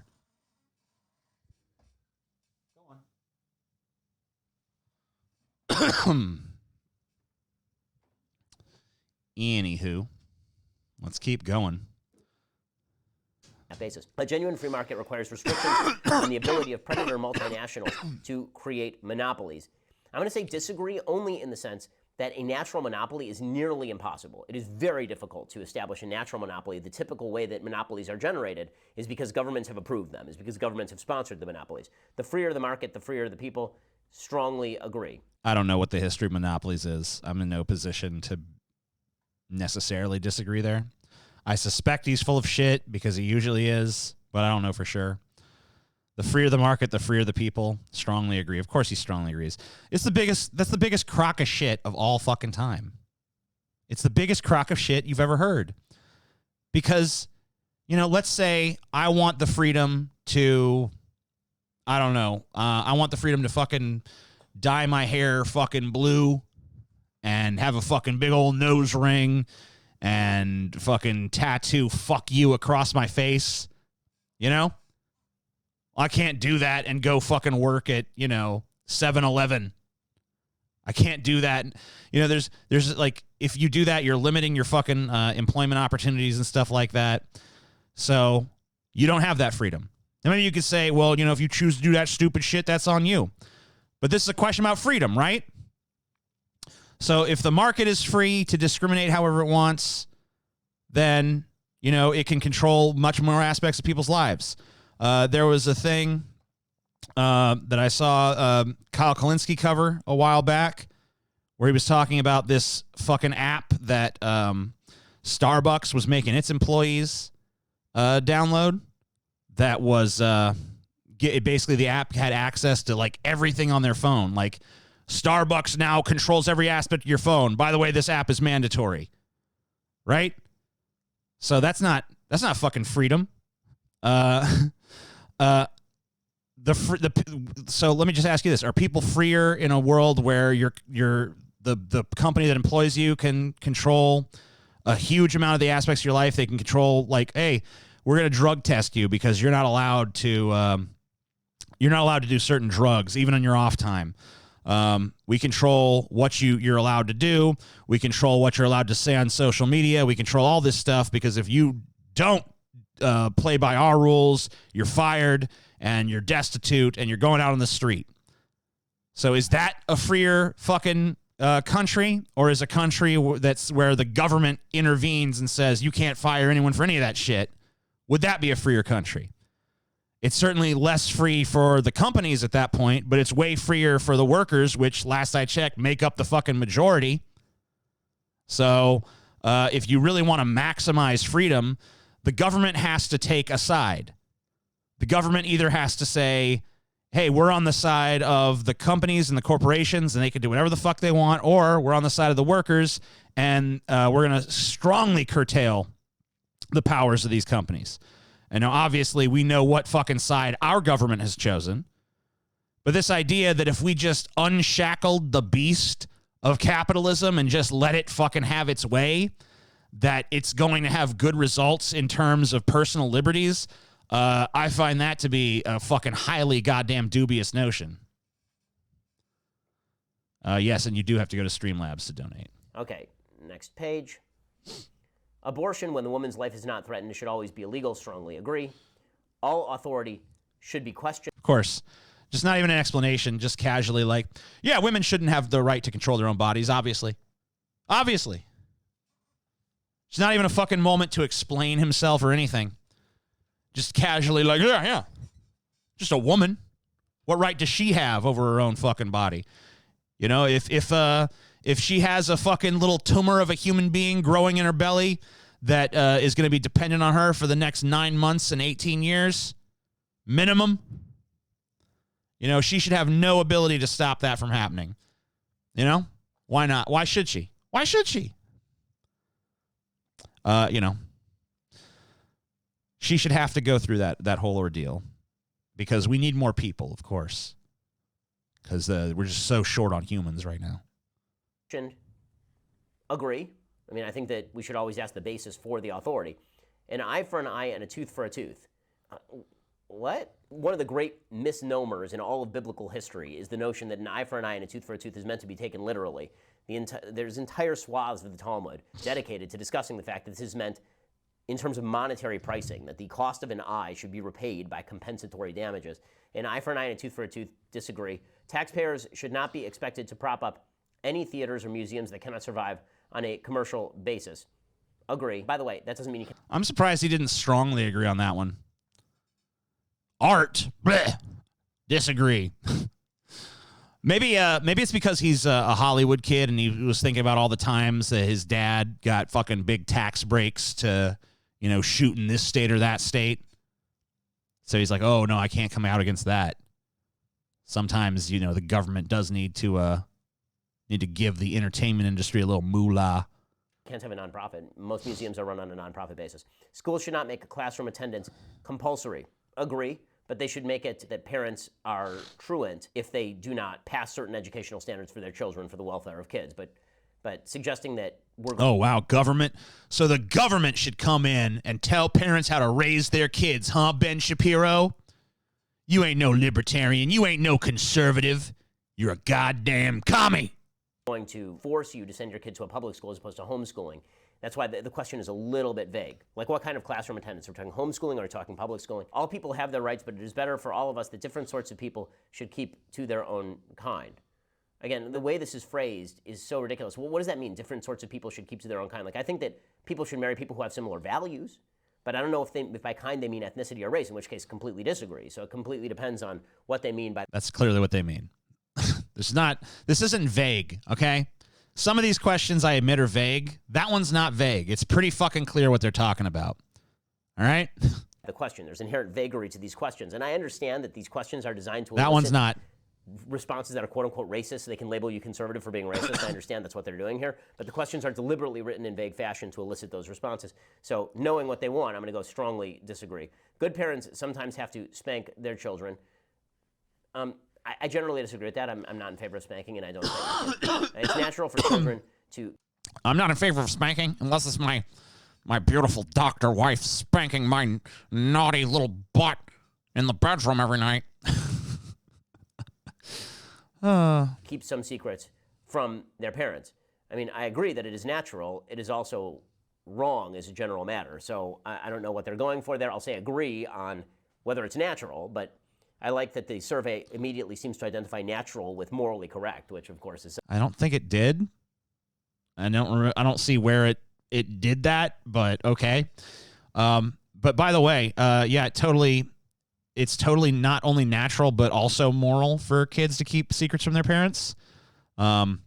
If you are an atheist kid in a crazy fundamentalist right-wing Christian household and you have to keep that secret for the sake of your own safety and sanity, then yes, it's completely moral to keep that secret.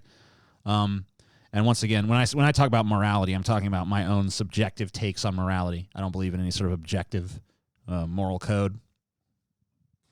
If you're gay and you have homophobic parents who would disown you or whatever the fuck, yeah, you got to lie.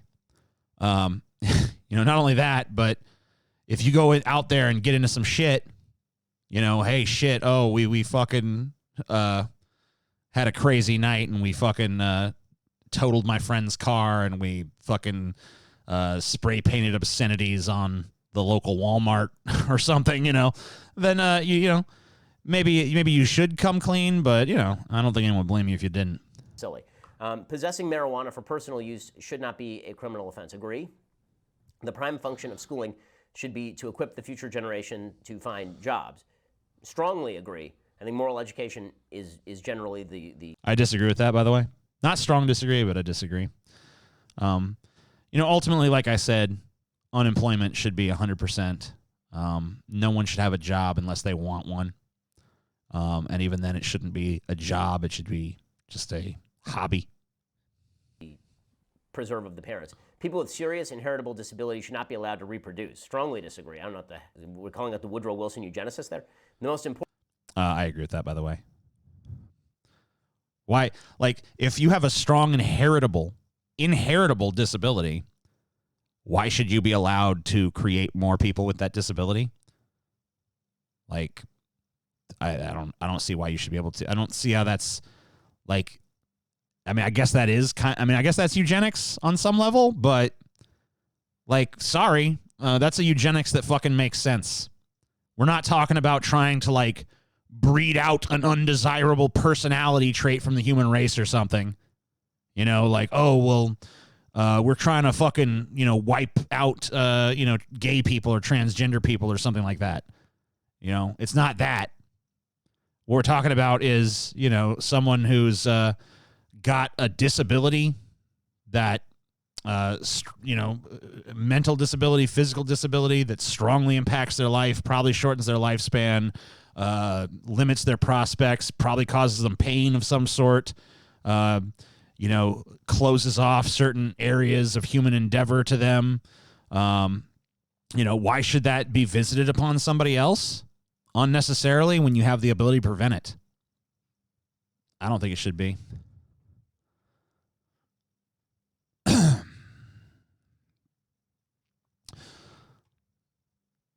Important thing for children to learn is to accept discipline. Obviously, disagree. It's an important thing for kids to accept discipline because they don't know things because they're kids. It is not the most important thing for children. The most important thing for children is to be taken seriously and develop actual rational modes of thought. There are no savage and I guess you're a work in progress. Civilized people. There are only different cultures. Well, again, the way this is phrased is ridiculous. By saying peoples, what they are now implying is that if you say that there is an uncivilized culture. When I fill out tests like this, I think they're vague. And, I think part of that is just the difficulty inherent to writing these tests. But Ben Shapiro literally thinks every question on this fucking test is like out to get him. You know what I mean? Like every fucking question he comes across, like, oh my God, the phrasing here is just obvious what they're saying. And he's going to read a bunch more into this question than was ever fucking stated or said. That you are labeling a people, meaning an ethnicity or a race. So the very phraseology of the question is asinine. But if we rephrase the question, this is the question I'll answer, so now it's clear.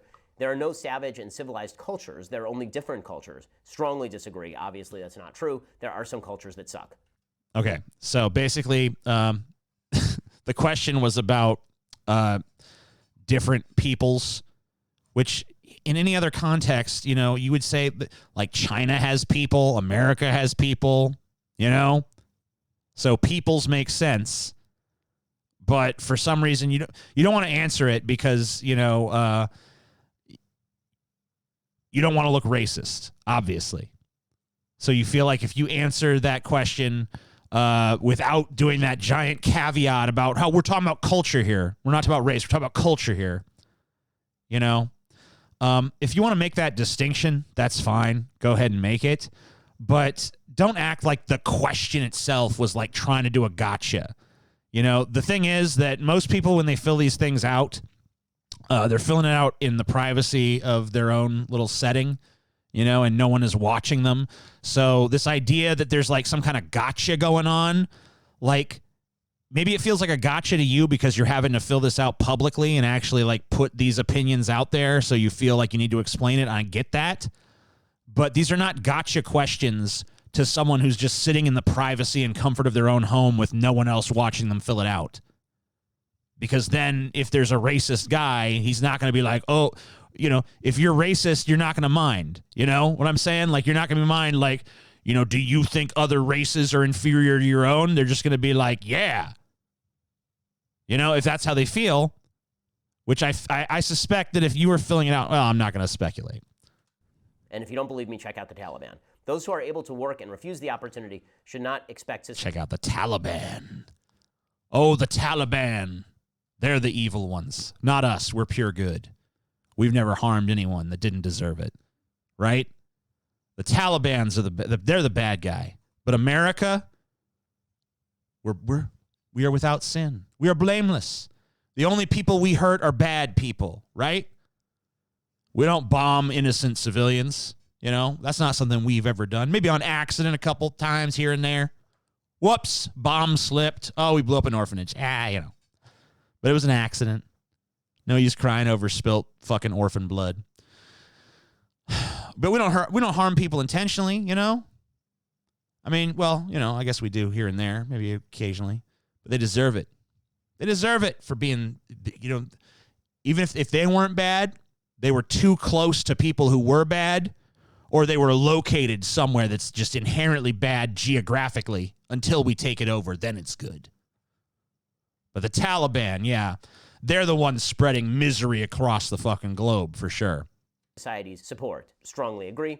When you are troubled, it's better not to think about it, but to keep busy with more cheerful things. Here's my problem with a question like that on this test. How's that even fucking a political goddamn question? Like, that sounds more about, like, your general life philosophy to me. I guess there might be some sort of political dimension to that somewhere, but overtly it's not a fucking political question.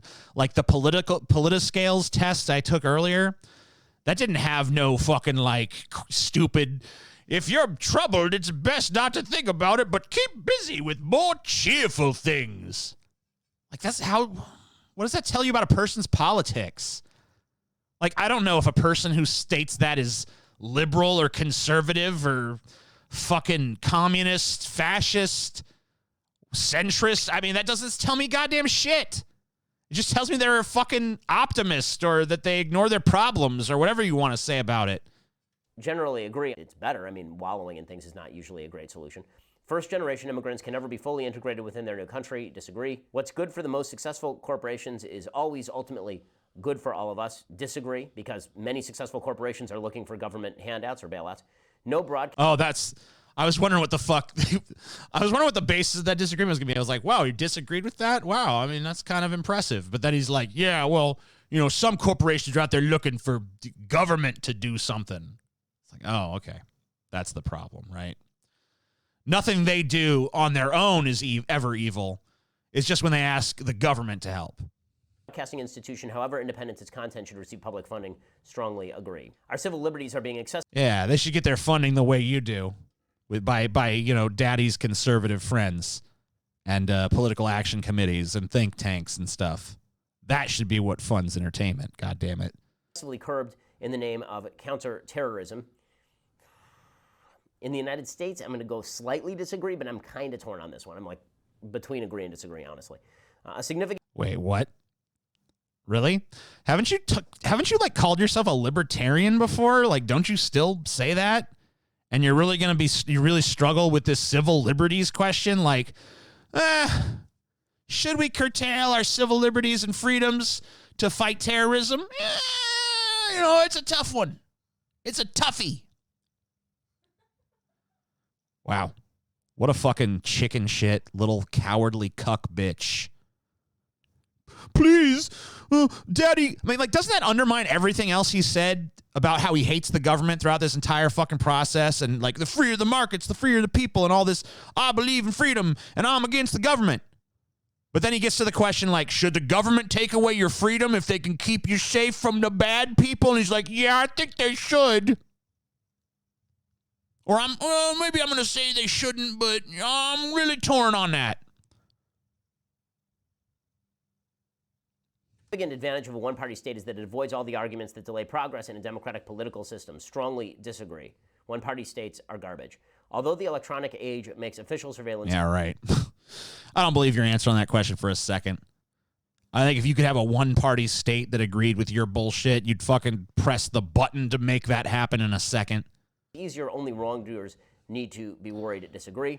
The death penalty should be an option for the most serious crimes. Strongly agree. In a civilized society, one must always have people above to be obeyed. I'm obviously against the death penalty. Except for Ben Shapiro. I think maybe we should execute him. And people below to be commanded. Strongly disagree. No, you don't. No, you don't. No, you don't. No, you don't. You only disagree with that when you're talking about the government. When it comes to giant corporations exploiting their fucking workers and paying them dog shit and then controlling every fucking aspect of their lives, you're totally in favor of that. So don't fucking act for a second like you're against the idea of people who are above with the fucking whip in hand, whipping the fucking backs of the slaves. You're not against that, you fucking lying, cock-sucking piece of shit. You're not even remotely against that. Abstract art that doesn't represent anything shouldn't be considered art at all. Agree. I mean, like, if you give me a blank canvas and tell me that it's art, you're an idiot. In criminal justice... Well, you're an idiot regardless of what you do. So, art that doesn't represent anything. That's actually a question. That's actually one where I disagree with the phrasing. Because, like, what art doesn't represent anything? Like, even someone who fucking just, like, puts some fucking green paint on their ass and then slaps their ass against the canvas usually has some sort of explanation of, like, well, this symbolizes the, fractured nature. They got some fucking reason why. Doesn't make the art good or bad, because that's completely fucking subjective, but I've never heard a single artist just fucking be like, this symbolizes nothing. Unless that's literally the point. Like, they're not talking about it like, this symbolizes the great, vast meaninglessness of the cosmos, sort of nothing. But I've never seen an artist be like, my work don't mean shit. Just some paint on a canvas is all it is. Like, I've not heard a single fucking artist ever fucking say that. So I don't know what they mean by art that doesn't represent anything. I think what they're talking about, and they just phrased it poorly, not out of any malicious intent, by the way, is they mean like art that doesn't directly correlate to the appearance of, like, this is a fucking horse. This is a soup can. This is a portrait of a woman. This is a majestic field. So what they're talking about is any sort of abstract form, like someone who just, like, paints a triangle with a bunch of wavy lines coming out of it or something. And, really, whether I like that art or not just kind of depends on whether or not it fucking looks cool. Punishment to me should be more important than subjectively. Rehabilitation. Agree. Although there is a third purpose to criminal justice, which is not punishment and not rehabilitation. It's also keeping criminals off the streets. It is a waste of time to try to rehabilitate some criminals. Strongly agree. Obviously, there are recidivism rates that are extremely high. The business... Yeah, I love how the reaction of Ben Shapiro to, like, man, these recidivism rates are sky high. I guess that just proves there's no way to rehabilitate these people. Have you seen the American prison system? Like, do you think that Like, are you really shocked that someone who, like, let's put them in a dank cage and beat them and fucking feed them substandard, unnutritional slop, you know, and just give them fucking no sort of stimulation whatsoever, and just, here, you sit in a box for fucking 23 hours a day, and then the other hour, we let you fraternize with other fucking criminals out in the yard. Well, they didn't get rehabilitated. Guess rehabilitation doesn't work. When did you try, motherfucker? The recidivism rates are sky high. Why don't we look at the recidivism rates in countries that actually make some sort of half-ass effort to rehabilitate people? Maybe the recidivism rates there are better. Person and manufacturer are more important than the writer and the artist. Disagree. Many times the writer and the artist are the font. I'm kind of shocked. Oh, wait, I'm not. Because, of course, like, once again, it's the Hollywood background showing up. So there's, like, some secret little part of Ben Shapiro that respects the artist, you know, because he comes from that to some extent. His parents are that. But he's also got to suck that businessman dick, too. Even though the big business has been in the fucking business, like the entertainment business is about fucking smashing artists, really. It's about fucking taking unique visions and turning them into commodities. It's about taking someone who has an original idea and turning it into the same tepid garbage you've seen 1,000 times before, because that's considered safer. So really, you can't be a friend to business and be a friend to art. But he tries to be both, so whatever. Of ideas, but, you know, the market decides all of that. I'm not going to decide who's more important and who's less important, and anybody who tries to on one end or the other end is doing the wrong thing. Mothers may have careers. We must bow to the wisdom of the market. Yes, wise market, you know all, you see all. Okay. So if it's up to the market to, you know, dictate that stuff, then what about these, like, people who sold, what about the people who sold, like, bum fights? Here's two bums fighting over a ham sandwich, and we're going to make fucking $1 million off it. If the market decides, like, this is entertainment, this is good, you know, no one else should have any say in that. No one should be like, hey, this is fucked up. There's larger consequences here than just, like, the market has spoken. The market knows. It's not up to me to determine the value of something. The market has said that the guy who exploits bums and makes them fight and humiliate themselves and stuff is a fucking capitalistic genius who should be lauded and celebrated. But their first duty is to be homemakers. Notice they don't ask the question about fathers, by the way. They only ask the question about mothers. I'm going to say agree, but only because I think that if there were a question that said fathers may have careers, but their first duty is to be homemakers, I would also say agree. Meaning that my first duty is to be a father and to be a husband. And my second duty is to have a job in support of that. So I'm only going to say agree because I hold the exact same thing for men. I understand, again, these questions are designed to elicit. You're not sexist. No, they're not designed for anything. Have Stop. Children putting their children first, it's because you're a sexist. Okay. But as I say, if the question were about fathers, I would give it exactly the same answer. answer. Yeah. Multinational companies are unethically exploiting the plant genetic resources of developing countries. Oh, GMOs? No, disagree. Making peace with the establishment GMOs. Okay. Is an important aspect of maturity. Disagree. Depends what the establishment is. Okay, this is about religion, I guess. Astrology accurately explains many things. Strongly disagree. You cannot be moral without being religious. Disagree. I don't think you can build a fully moral system based on objective morality on pure subjectivism, but you can certainly be moral without being religious. Well, obviously you can't build an objective morality on subjectivism. Who said you could? No one said that. Charity is better than Social Security as a means of helping the genuinely disadvantaged. Agree? Some people are naturally unlucky. I don't know what that... Okay, so charity is better than Social Security to help the disadvantaged.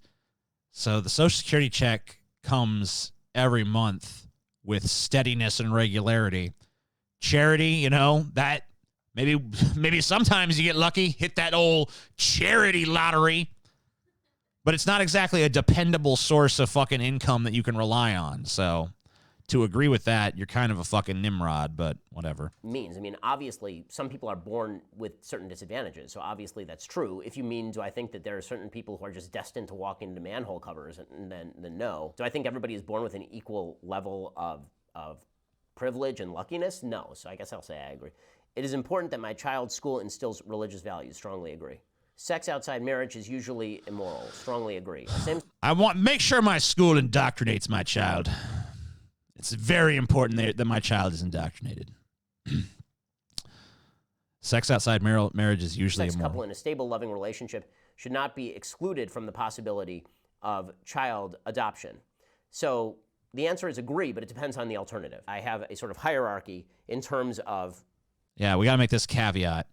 All right, well, look, I think the gays should be allowed to do it, but I got to have this huge, giant list of caveats first. Because I can't just respect human rights. I gotta fucking...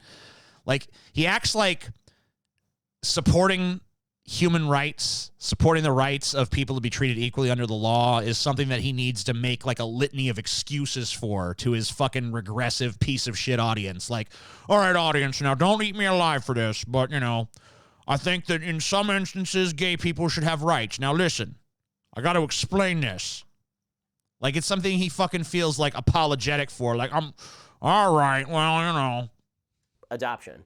If you're talking about a stable, loving, heterosexual couple versus a stable, loving, same-sex couple, I'll take the heterosexual couple because I don't think that mothers and fathers play the same role. If you're talking about a stable, loving, same-sex couple versus an orphanage where kids are being ignored, then obviously I think that same-sex couples should be... I think we should let the market decide. Just let these couples bid on the children. Because the market knows better, right, Ben? Why are you fucking getting all this, government and morality and shit involved? Shouldn't we just let the market determine? Shouldn't we just have fucking orphan slave auctions? Oh, and looks like the diamond mines in Africa just bought up all the kids in the auction. Wonder what they're going to do with them. Well, the market's decided. Who gives a shit? Oh, they're shipping them off to fucking mine for diamonds. Cool.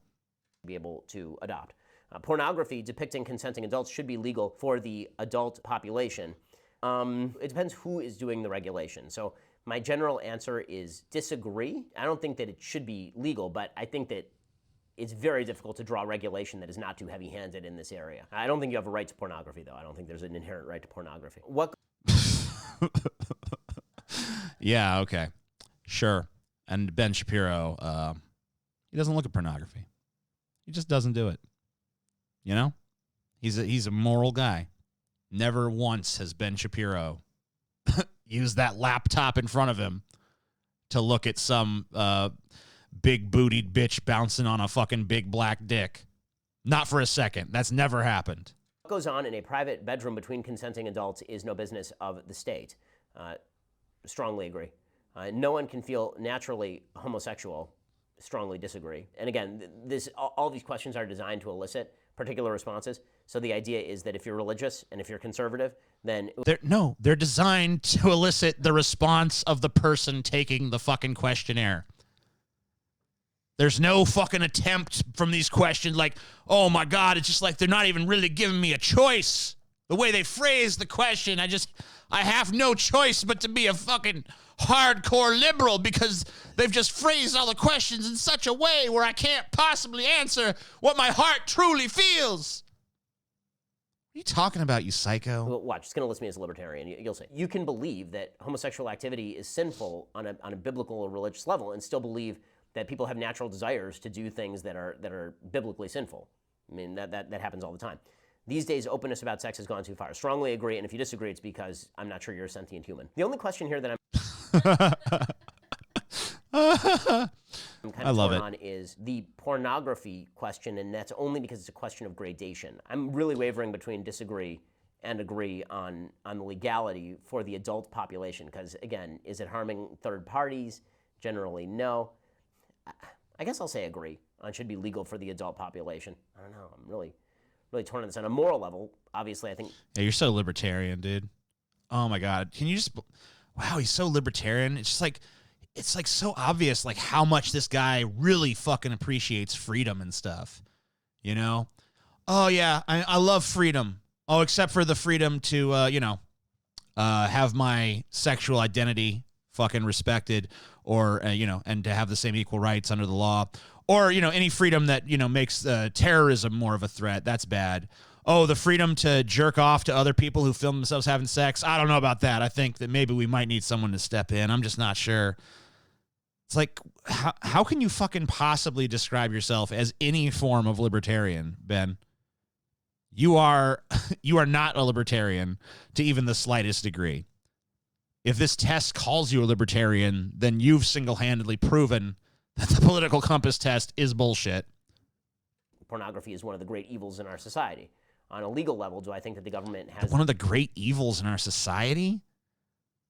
I could list about 10 billion things that are greater evils in our society, like homelessness. Oh, no, but that's okay because the market made them that way. They just weren't valuable enough members of society. Their needs don't matter. Needs don't dictate morality. So if they're homeless and miserable and destitute, that's fine. That's their natural position. That's where they're supposed to be. So I guess that one's out. I would say exploitation is a bad thing, but if exploitation can maximize those profits, it must inherently be good because the freer the market, the freer the people. I would say that that's pretty bad. I would say endless wars are pretty bad, but I guess that you got to fucking bomb those brown people because they're pretty dangerous. I would say income and wealth inequality is a pretty bad thing, but I guess that makes me a communist, which is even worse thing. But no, the true evil in our society is people having sex and then filming it and then other people watching it and jerking off. That's really the pinnacle of evil in our society for sure. The capacity to regulate it. If you're talking federally, no. Locally, yes. But I think that's true of a lot of things. So they don't actually make clear where the illegality is coming from. Okay, right, that's great. See where I stand. It says that I am right libertarian, right, which is true. It says that I'm 6.13 on the economic right. Man, all right. So, based on here's my personal here's my alternative set of results. He is right authoritarian. He is not right libertarian. I know he's barely in that quadrant, but yeah, he definitely should be a few rungs up from where he is right there because he is not a right-wing libertarian. I know right-wing libertarians. Right-wing libertarians are people like fucking Ron Paul and shit, who are just like absolute freedom from fucking the tyranny of government, like ANCAP kind of shit. He's not an ANCAP. He's just a cap. He doesn't have the AN going on. So I don't buy it. I think this guy is way more authoritarian. I think the real problem is that his brand of authoritarianism is not government authoritarianism. He doesn't like when the authority comes from government. But when the authority comes from, mega corporations and the elite and people with just mountains of money, then he's totally comfortable with it. In fact, someone in the chat just said, I wonder what Ben Shapiro jerks off to. I could tell you what he jerks off to. He jerks off to a world where no one is left to stand in the way of the people who are sitting atop their giant mountains of money dictating what's going to happen and when, who deserves to live, who deserves to die, and so on and so forth. That's what that motherfucker jerks off to. That's his pornography. And I think that's a much greater evil in society than, some people, having some butt sex or some shit. Right? And on the libertarian versus authoritarian score. Yeah, whatever. You're a piece of garbage. I'm going to come back with some more stuff. Surprised how long it took just to get through that. But I'll be back with more in a minute. I'm going to take a small break, and I will be back.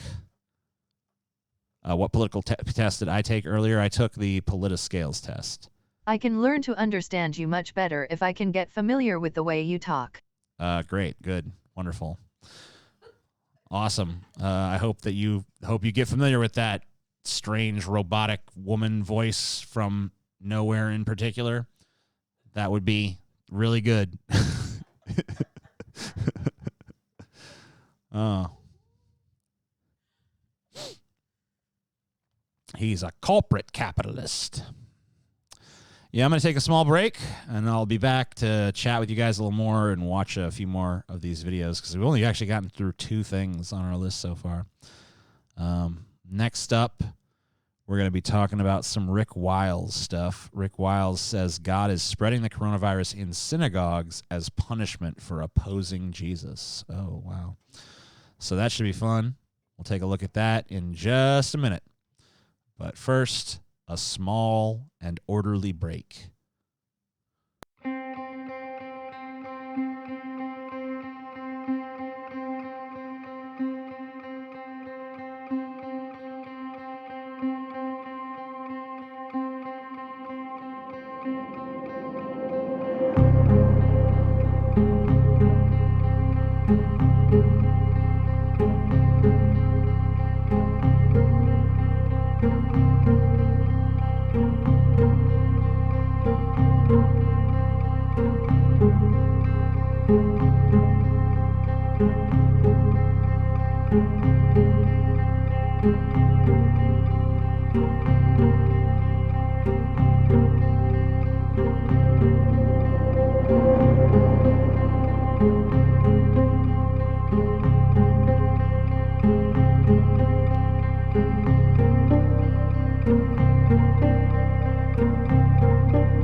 Yeah, yeah, yeah, yeah, yeah, yeah. I'm back. I'm back. On my way here, I had one of those farts where you like fart a little with each step. You know? The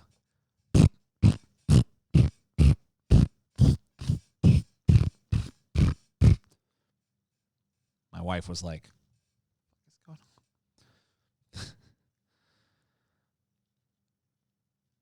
Welcome back, Tej. Welcome on back now. How's you doing?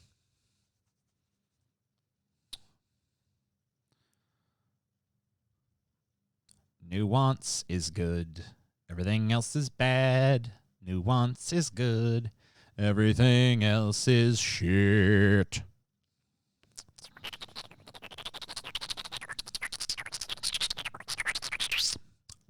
Ironically, not a very nuanced position.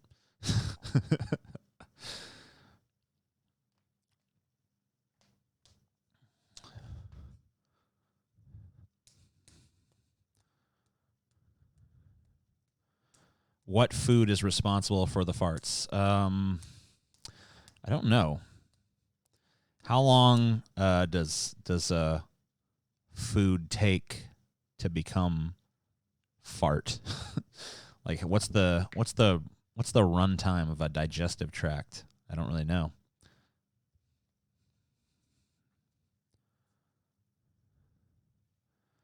TJ, I just got an email that my work will be cutting my salary by 30% for the month of March.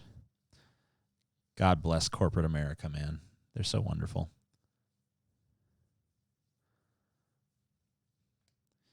You gotta love corporate America. So kind and benevolent. Anyway, let's get to Rick Wiles, huh? See what old Ricky Wiles is up to. I'm gonna double the speed. Anyone who complains. Okay, I guess I'll make a fucking I'll do 1.5 speed. You know, as a sort of compromise.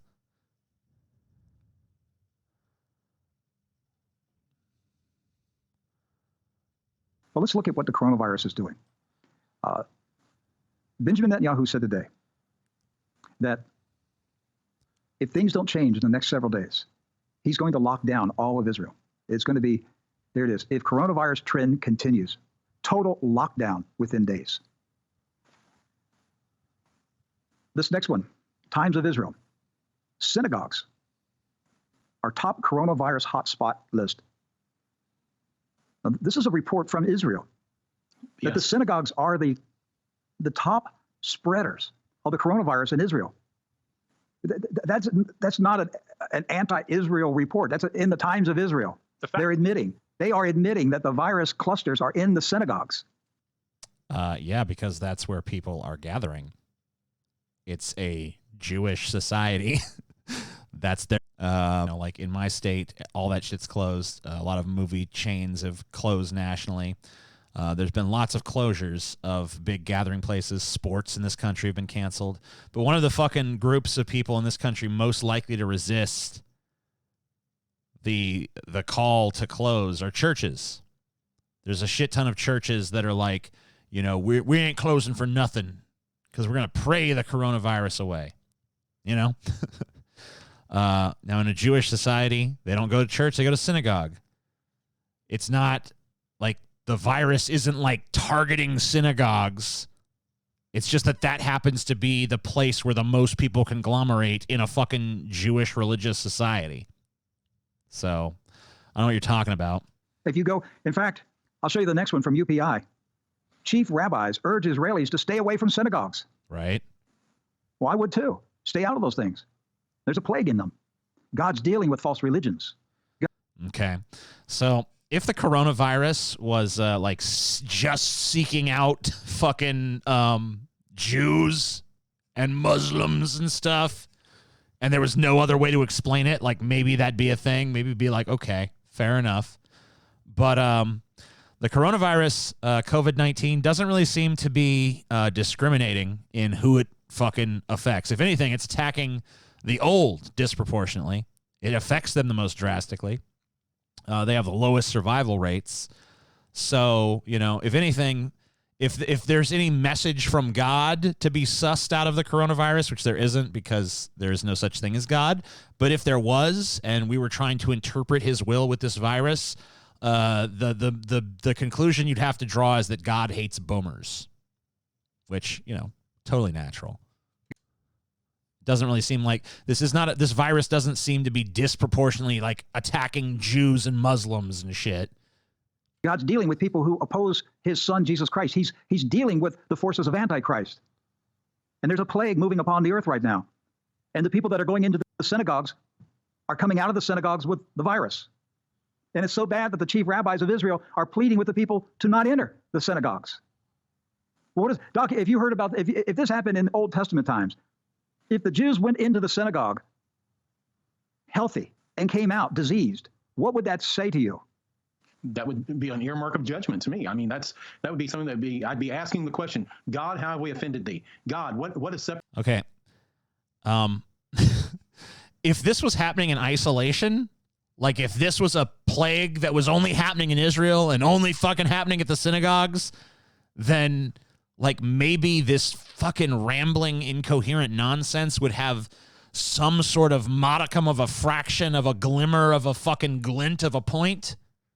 But since this is literally a global pandemic that is affecting everyone, like right now, I notice you guys are not in the same fucking room and are doing this over Skype.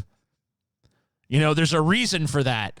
Like, you guys are not in the studio where you're normally sitting right next to each other. So should we assume that that's because God is like punishing the studio? You know, like, oh, if we go into the studio and fraternize with each other, we might come out sick. Because would that be because of God's judgment? No, it's because of the fucking science of fucking how a virus works.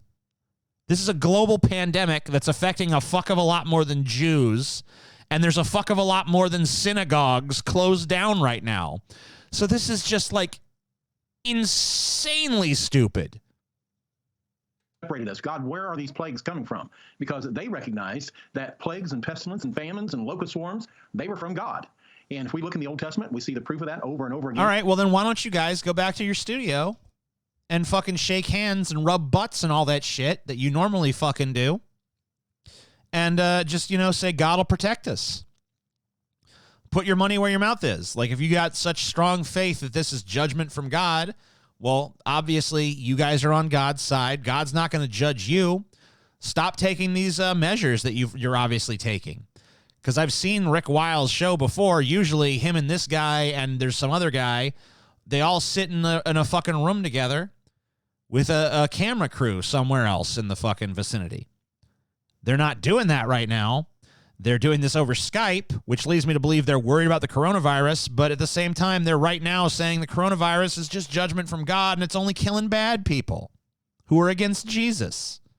And, you know, they're saying that in Israel, that more than a quarter of coronavirus patients, 25% of coronavirus patients had attended synagogue. 25%, Rick. So what should that tell you? Hey, that should tell you. That should tell me that people who congregate around other people during a time of a pandemic are likely to contract the fucking virus behind the pandemic. That's all that tells me. Maybe you shouldn't go in that building. And yet we have pastors here in the U.S. right now, and politicians say, go ahead, go to church, you know, keep going to synagogue, and rabbis in New York saying, let's go to synagogue. When we have proof here right from Israel itself saying you can't keep doing this. Rabbis begging people to stay away. In fact, in New York, one of the problems Mayor de Blasio is dealing with is that the Jewish community is not heeding the calls to stop congregating. And they've been determined to keep meeting in the synagogues. But the virus is spreading in the synagogues. Just like here in the United States, it started in AIPAC. AIPAC was the first big cluster in America.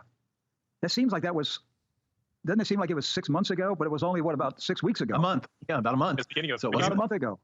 And so AIPAC was the first big cluster in America. And we told everybody, watch what happens. It's going to spread across America from AIPAC. Well, it's spreading in Israel through the synagogues. Who is Israel going to blame that on?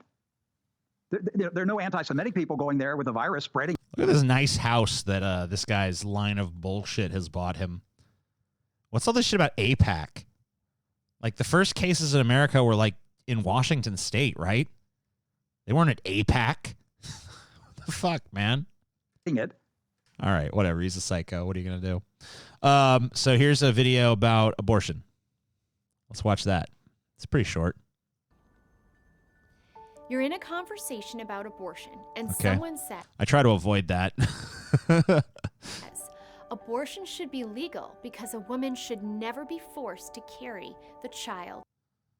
What the fuck is this? What would you say?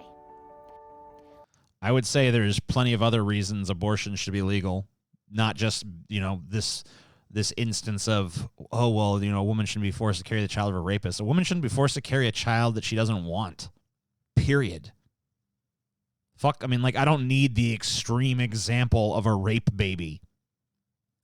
I don't care if a woman, for whatever reason, no matter how superficial I might think it is, does not want to have a baby, she should not be compelled by the state to have that baby. She should have the fucking autonomy and liberty to go in and vacuum that little son of a bitch out if that's not what she wants.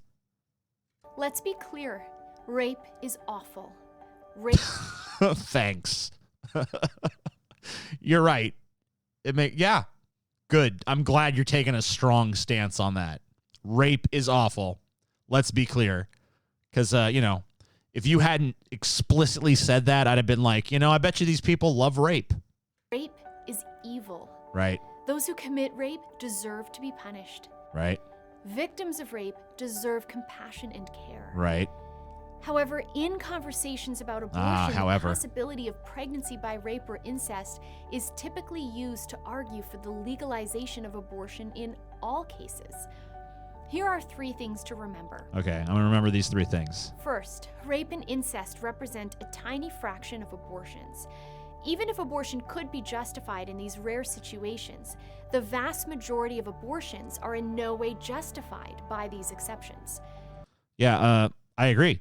They're not justified by those exceptions. They're justified by the fact that a woman should not be forced to carry a fetus for 9 months and then have a child that, I guess at that point she has the right to give it away to the state, but it's going to have a miserable life living it's going to have a miserable life living in the fucking foster system, or it's going to have a miserable life living in the orphanages or some sort of,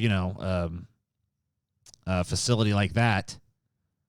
I mean, I guess there's an off chance that it gets adopted by a loving family, and that, I know some people get that, and good for them. But a lot of people who are wards of the state do not have great lives and end up, becoming adults with no sort of support system behind them, no sort of real education. They've never developed these strong familial bonds that are so important and all that. Or, let's say she keeps the baby that she was mandated by the state to keep. How good of a fucking mother is this going to be? This is my kid that I didn't want. Maybe she decides, well, I have the kid, I got to, have the responsibility and take care of it. But then again, maybe she's just like, fuck, I never even wanted this kid in the first place. So why would you want to create a human life that's going to lead a miserable existence when you could just have the possibility of saying no? If the mother doesn't want it, she doesn't have to have it. But even putting that person's potential life aside, even like if you presume that they're going to have a great and wonderful life, if they're born and then put up for adoption, you still shouldn't subject someone to 9 months with a fucking parasite that they don't want. I mean, I remember there was a sort of like brain teaser, sort of riddle kind of thing, or I guess it's like a moral analogy. I don't know. I don't know what the exact term would be, allegory maybe, where you wake up with you're hooked up to a concert pianist. You came in drunk the night before to the hospital, and you agreed drunkenly to be the life support system for this concert pianist. So the doctors hooked up your body to this person, and now they're surviving off of the functions of your body. It's fine. After 9 months of this treatment, this person will be able to be set free. So you have here an instant. Would you be obligated to do that? And so you have basically a pretty analogous situation where maybe you got drunk and made some bad decisions. You ended up sustaining another life for a minimum of 9 months. But in this situation, it's actually you maybe even have a stronger moral imperative to do it because, there's a fully formed human being involved who already has a vocation and a consciousness and a career. And I guess it's the same as a vocation, but you know what I'm saying? And I think most people if you woke up in that hospital bed in that situation, you'd be like, fuck this. I can't, I'm not going to just lay here for 9 months. I guess with pregnancy, you could still move around a little bit more and do some other stuff. So it's not a perfect analogy. None of them ever are. But, it's just kind of an interesting other way to look at the issue from another vantage point. I think it's kind of weird that, these conservatives who are always so anti-government feel like the state should be able to mandate that a woman carries a child for 9 months, knowing all of the physiological strains that's going to put her under. We're talking about mood swings. We're talking about pain. We're talking about, disability. We're talking about the pain of childbirth. All these things that, if you get pregnant, you're in for that 9-month ride of that shit, cravings and all the bullshit that comes with it. And if that's something you want and something you're willing to go through because you want a child, that's one thing.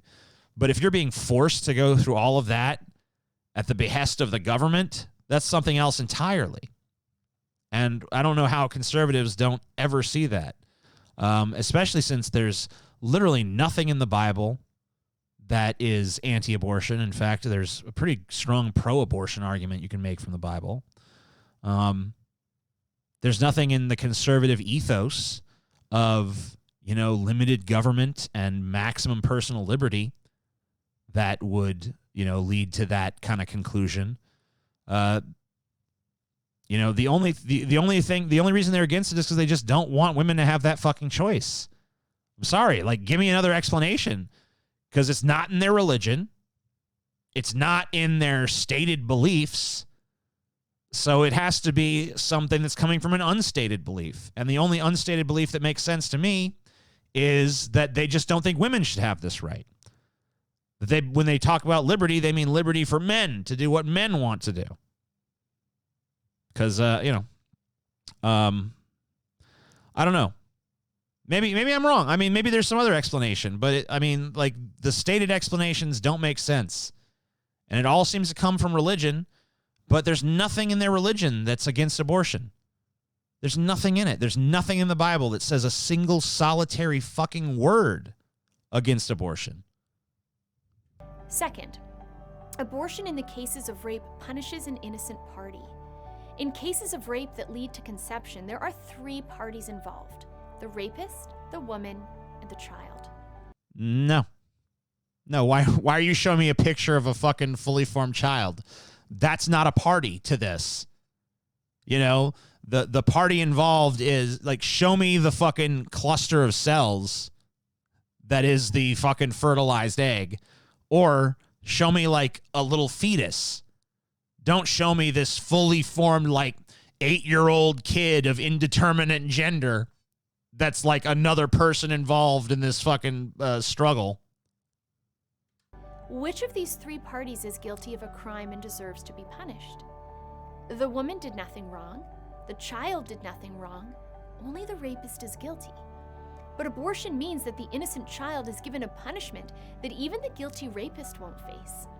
In no other situation do we suggest that a child should be punished for their parents' crimes. It's not a child. It's not a child. It's a potential child. It's a potential child at best. We're talking about a fetus. We're not talking about something with a fully developed consciousness or self-awareness or any of that stuff. So this is just a total misrepresentation of the facts.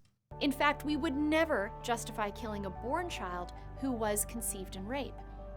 If we wouldn't punish a child after they are born, why should we punish a child before she is born? It's not a punishment. It's not a fucking punishment. The baby is not being aborted to punish the baby. The baby is being aborted because the mother did not want it, first of all, and didn't even make a bad choice to have it, but had it forced upon her by someone that she did not want to have sex with. So it's just undoing that. And, by the way, what if this mother is unable to love this child because they know that it's the product of a rapist? And also, you conservatives, you're the ones who believe that there's no, we just saw in the Ben Shapiro thing, there's certain people that just can't be they can't be rehabilitated. We just have to look at the recidivism rates. There's just people out there that are naturally pieces of shit, that are just naturally bad. Well, if there's people out there who are just naturally bad, then why would you want those rapist genes to continue? What if that kid has the rape gene? And I find that to be a ridiculous argument, but by your own fucking logic, I don't know that it is a ridiculous argument from your worldview, from the perspective of your fucked up worldview. That's what I'm saying. Third, our value as humans is not based on how we are conceived. Some people are conceived in love, others are conceived in lust, and some tragically are conceived in violence. Regardless of the circumstances, in each case, an innocent, unrepeatable, and irreplaceable human being comes into existence. By virtue of being human, they have dignity and rights, regardless of how they came to be. Finally, abortion will not change what happened. Abortion may seem like a way to minimize the pain, but it will not change the past. No one's looking to change the past. They're just looking to not have another dependent forced on them. And they're not looking to raise the baby of their fucking rapist. This is not complicated, man. Look, if you want to make the argument that, women should have to keep a pregnancy if they make a bad decision and sleep around or something, I still find that to be a stupid, ridiculous argument. But the idea that they should be forced to keep and raise a baby that was conceived in rape, that's like a whole other level of fucking retarded, stupid bullshit. You know what I mean? That's just unconscionable. Because that's not even a decision on that woman's part at that point. That's not even like she made a mistake and now she's got to deal with the repercussions. This is just luck of the draw. No abortion for you. Enjoy raising that rape baby. Best of luck. And it cannot make a victim forget what happened. Many things well beyond a pregnancy can act as reminders to victims of sexual assault. Abortion doesn't make the woman any less of a victim, but creates another victim. Rape is wrong. So is abortion. The fact that rape is wrong doesn't make abortion okay. Was there an equivalency just drawn there right there between rape and abortion? Abortion is taking a cluster of cells or a fetus that has no self-awareness, no self-consciousness, has not yet formed a personality and identity or any of that stuff, and destroying it. Now, you can think that's wrong, I guess, but that's not the same or even close to taking a person who is conscious, alive, alert, has an identity, has a consciousness, and subjecting them to brutal and traumatic violence. It's just not the same fucking thing. So, it's not even close. One is way worse than the other. Let's review. When someone says that cases of rape are the reason abortion is okay, remember this. Of all the abortions that occur... All right, yeah, so just reiterating the same points we've already heard. I mean, who the fuck needs a 2-minute and 55-second video reiterated to them after they've just watched it? Whatever. Here's PragerU. Why are so many young people unhappy? To cite just one example, Reuters reported in 2019 that suicidal thinking, severe depression, and rates of self-injury among U.S. college students more than doubled over less than a decade. Okay. And unhappiness is hardly confined to Americans, as the social commentator Kay Heimowitz recently wrote, Germans are lonely, the bon vivant French are lonely, and even the Scandinavians are lonely. Okay. The British Prime Minister recently appointed a Minister of Loneliness. People have more money, better health, better housing, more education, and live longer than at any time in history. But people, especially the young, are unhappier than at any time since data began to be collected. I mean, I thought that life expectancy was actually going down. I feel like I've read that statistic a few places. Why? There are any number of reasons. Increased drug and opioid addiction. I feel like drugs usually are pretty fun. I don't know. My experience with drugs has usually been like, here's some drugs, and then I take them, and I'm like, wow, that was pretty awesome. I'm glad I did that. I guess opiates are a whole other thing where you get like in the cycle of addiction and all that stuff. But, much like Bill Hicks before me, I got to say, I've had a really good time on drugs. Less human interaction because of constant cell phone use. Doesn't that lead to more human interaction? I guess you mean one-on-one interaction. Well, look, I interact with people on my cell phone. I've also interacted with people in face-to-face, real-life kind of scenarios, and I got to say, usually dealing with people face-to-face is not all that fun. It's kind of lame. Actually, kind of leads me to be more depressed.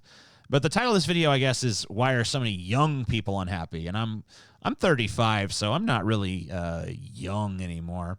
So I don't know that this is really directed towards me. It's probably directed to the generation slightly below me, and I don't really know much about those fuckers. I don't share in their problems, so you'd have to ask them why they're unhappy.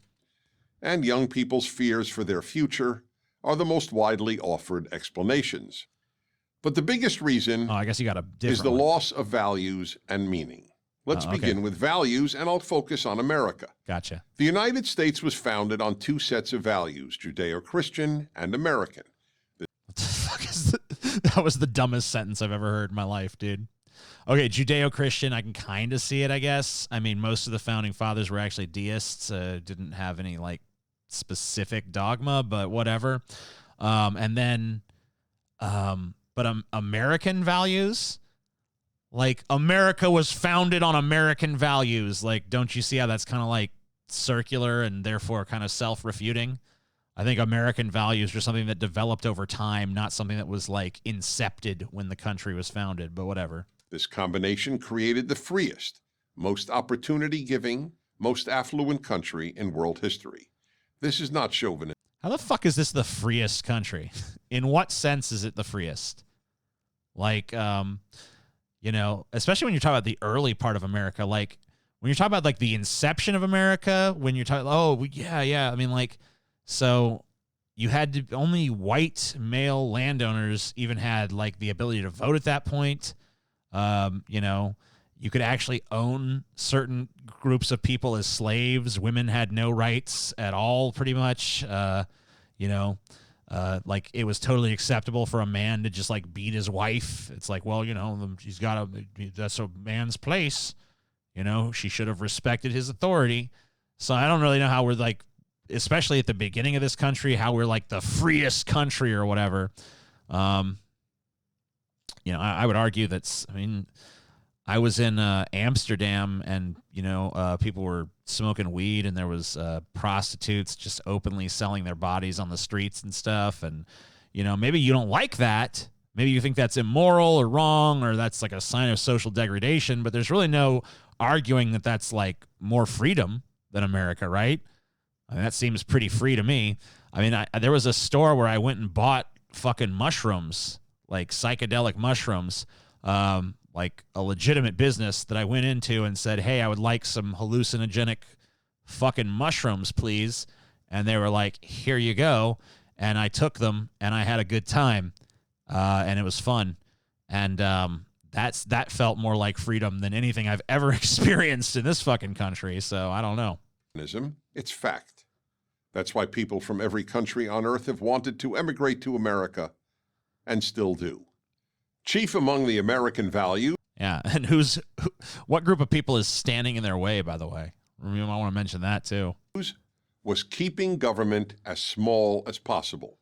This enabled non-governmental institutions, Kiwanis, Rotary and Lions clubs, book clubs, the Boy Scouts. What is this bullshit about like keeping the government as small as possible? Right at the very beginning of our country, this was like the main debate that happened was like between the Federalists and the Anti-Federalists. The goal of the Federalists was not let's keep the government as small as possible. You can tell by their name that they wanted strong federal fucking power. So I don't know where you're getting this idea. There've always been people in this country who wanted less power for the central government. There's always been people in this country who wanted more power for the central government. But, I think that this fucking idea of, like the size, all these arguments about the size of government kind of miss the point in my book. Like, I think we have way too many arguments about the quantity of government and not nearly enough about the quality of government. It's almost like people could just get too hung up on it. Like, if you apply it to like anything else in life, like if you have like a shitty fucking giant tub of fucking ice cream, it's like the worst fucking ice cream. It's like, pralines and dog shit or something. And you're just eating this fucking giant tub of ice cream. And you're like, oh, this ice cream is gross. What we need is less ice cream. It's like, no. How about we just get a giant tub of like some really fucking awesome ice cream with like, instead of dog shit, there's like, bits of fucking like Reese's peanut butter cups in it or some shit. You know what I mean? Like something good. Like let's get some fucking, some fish food or some fucking mint chocolate chip or whatever the fuck you like. Rocky Road. I don't know. Let's get a good thing of ice cream. I don't know that it's necessarily like, oh, this is just a big tub of fucking awful, dog shit ice cream. So we just need less of it. I think what we need is like just better ice cream. And you can apply that to any fucking thing, any analogy you want to make. Like if you listen to shitty music, you don't just need less shitty music, you need good music. It applies to any fucking thing. And I don't see like where the fucking mental hang up is when it comes to like government. If the government sucks, you don't necessarily need less of the shitty government. Maybe you need a better government. But whatever. Girl Scouts, bowling leagues, music societies, and of course churches, right, to provide Americans with friends and to provide the neediest Americans with help. But as government is... And to fucking put them at higher risk of the coronavirus. Fish food, not fish food with an F, you moron. PH. The fucking Ben and Jerry... You goddamn Philistine motherfucker in the goddamn chat asking me fish food with an F. Fish food? You stupid son of a bitch. Talk about this. Talk about this shit right here, you moron. Look. This is fish food. Okay? It's fucking ice cream. All right? It's got like caramel and shit in it. It's not really fish food, okay? Stop. Maybe you're from fucking Uzbekistan or some motherfucking bullshit and you don't understand what the fuck is going on. Gotten ever larger, many of these non-governmental groups have dwindled in number or simply disappeared. You notice like the bait and switch they did in this? Phoenix XX Phoenix in the chat, or I'm sorry, just Phoenix X Phoenix in the chat, just pointed out loneliness does not equal unhappiness. I mean, like he kind of switched premises there. He just like, oh, yeah. Why are people unhappy? Well, you know, studies of loneliness. It's like, whoa. I thought we were talking about unhappiness here. We talk about unhappiness. We talk about loneliness. Now, granted, maybe some people are unhappy because they're lonely, but there's probably other reasons people are unhappy. And I suppose there might be people who are lonely, but not necessarily unhappy. So another set of values is referred to as middle class or bourgeois values. These include getting married before having a child, making a family, getting a job, self-discipline, delayed gratification, and patriotism. I don't like any of those things. Those are not my values. All of these have been under attack by America's elites with the following results. Cool. Am I an elite? Because I attack those things. I don't really feel like I'm an elite, though. If I'm an elite, can I please have like a mansion and a swimming pool and stuff? Because that'd be pretty awesome. Because, you know, this shit where I got to live in like the same general conditions as the middle class, but I don't get and, you know, have the same amount of money as the middle class, but I don't have their values. Oh, maybe I'm one of the brainwashed by the elites. The elites fucking filtered their message down. Why would it be in the best interest of the elites to shit on any of that? The elites want an obedient working class, so they would want people to fucking get married and have a family and all that bullshit. I mean, I guess it would kind of benefit the elites if they had poor impulse control. But as far as like having a family, like, yeah, having a family to provide for, that gets people, that makes them better wage slaves, doesn't it? So why would the elites fucking tug on that string? That might unravel their scheme. The majority of births to millennials are to unmarried women. Yet according to a 2018 Cigna study, single parents are generally the loneliest of Americans. Yeah, they shouldn't have become parents then. The problem, see here, this is the place where we agree there's a problem, but we disagree on what the problem is. You think the problem is these women are having babies without husbands. I think the problem is these women are having babies. The percentage of American adults who have never been married and who have no children is at an historic high. Thank God. Then there's patriotism. Until the Let's get it higher. 1960s, Americans grew up loving their country, admiring the founders, and believing in America's values, most especially liberty. Americans did not ignore the... Isn't that contrary, though? Like, I worship the flag, and I believe in America's values, like liberty. Well, if liberty is the value, then I should have the liberty to say, fuck that flag and fuck America's values. I'm just going to do what I want. Isn't that liberty? That's liberty, right? Liberty is me saying I'm going to do what the fuck I want to do. Liberty is not me saying I will be obedient to the motherland. That's not liberty. That's bullshit. That's just fucking soft fascism. Not even that soft. The bad parts of their history, but they were wise enough to recognize that what made America exceptional was not its flaws, which were all universal, but its virtues, which were not. Okay. The strong American identity provided generations of Americans. Oh, we're not going to explain that. We're just going to that's up to you. That's up to you, the viewer, to decide what the fuck I'm talking about. I'm certainly not going to elucidate. With roots, community, optimism, and meaning. Cool. Which brings me to the most important reason for all this unhappiness, a lack of meaning. Gotcha. As Viktor Frankl, the renowned Austrian-American psychoanalyst, wrote in his masterpiece, Man's Search for Meaning, aside from food, the greatest human need is meaning. Okay. And nothing has given Americans, or any other people for that matter, as much meaning as religion. But in the West, since World War II, God and religion have been relegated to the dustbin of history. So I'm pretty anti-meaning. And I'm not really, I mean, like, you know, if you can demonstrate. So I have the same approach to meaning that I do to God, and it's a very reductionist take, but this is how it goes. So when it comes to God, I say, all right, so you say there's a God, demonstrate his existence. No one can do it, therefore I don't believe it. So you say there's meaning, demonstrate its existence. No one can do it, so I don't fucking believe it. Like, where's the meaning? Where's it at? What even is it? At least with God, there's like some kind of, you know, he's this all-powerful being. He created the universe. Like, we know the attributes of God. Like, at least we have an idea. With meaning, I don't even know what the fucking attributes of meaning are. It just seems to be a human vagary.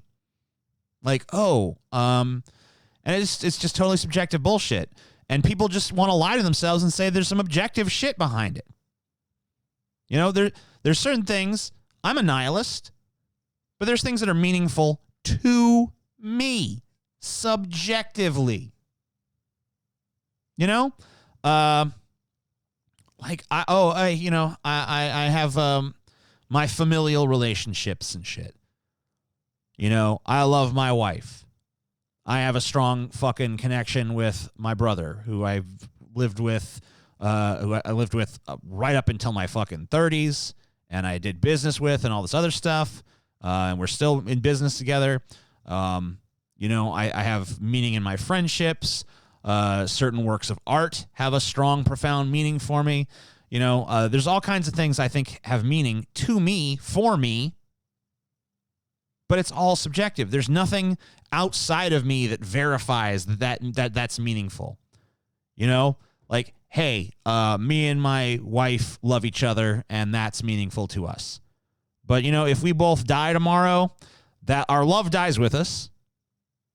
You know, we're dead. Our love is gone. The world doesn't care. The universe doesn't sneer, sneeze, sniffle. You know, so that's about us. That's my subjective. That's my subjective sense of meaning. That's her subjective sense of meaning. And outside of our consciousness, that meaning does not exist. So if you're going to talk to me about meaning, demonstrate fucking A. That's an A right there. What it is. And B. Just imagine my hands in both those places at once. Oh, that would be backwards, actually. So I guess the other way. B. Where is it? Where is it? How does it work? By what mechanism does it bestow meaning? Bestow itself, I guess, onto things? You know, and how does it apply? Like, I have in my hand a pair of pliers. Are they meaningful? Has the universe dictated that these have some sort of meaning?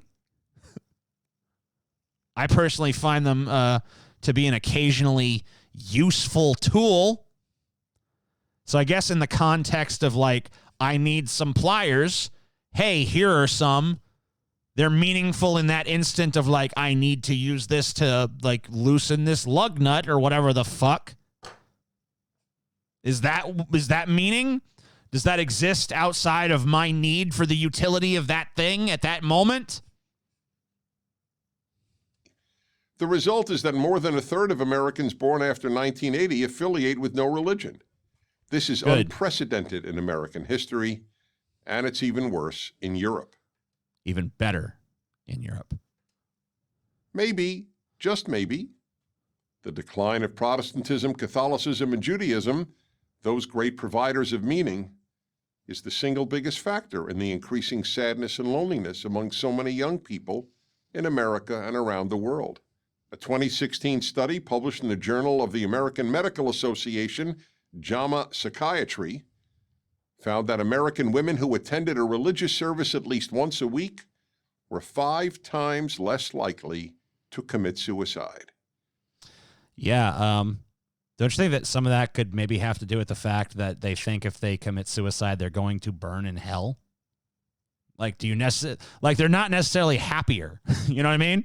They just are worried that if they kill themselves, they're going to face eternal damnation. So that, the whole point of killing yourself is, I want to end this suffering. If you've been indoctrinated to believe that killing yourself will only lead to an eternity of suffering, that makes it seem like you're probably less likely to kill yourself, right? Doesn't necessarily make you happier. But even if it does, it would still just be happiness based on believing a total fucking fairy tale.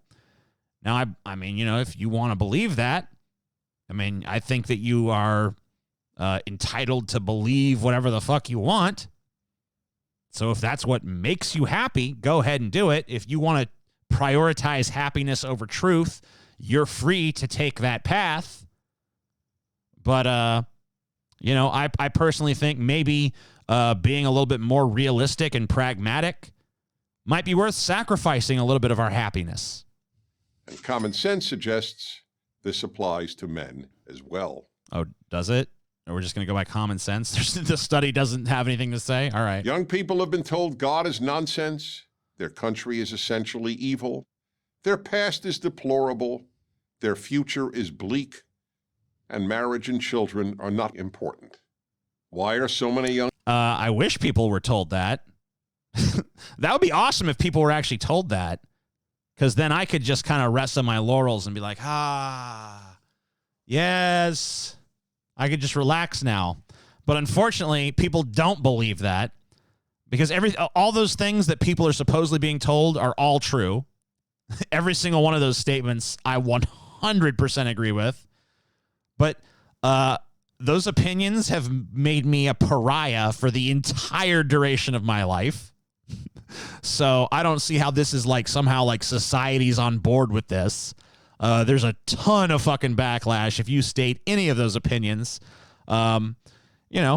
Obviously there are people who believe those things, and, some of them are here in this chat right now, but I don't think they're anywhere near the majority in this country. Young people depressed, unhappy, and angry. It's not capitalism or income inequality or patriarchy or even global warming.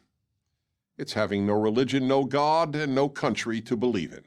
Yeah, it's not any of these it's not any of these things that you could actually point to as issues. And I have my criticisms of the whole patriarchy thing, but whatever. At least patriarchy is rooted in some kind of interpretation of fucking reality. Hey, the all of these systems advantage men and all this stuff.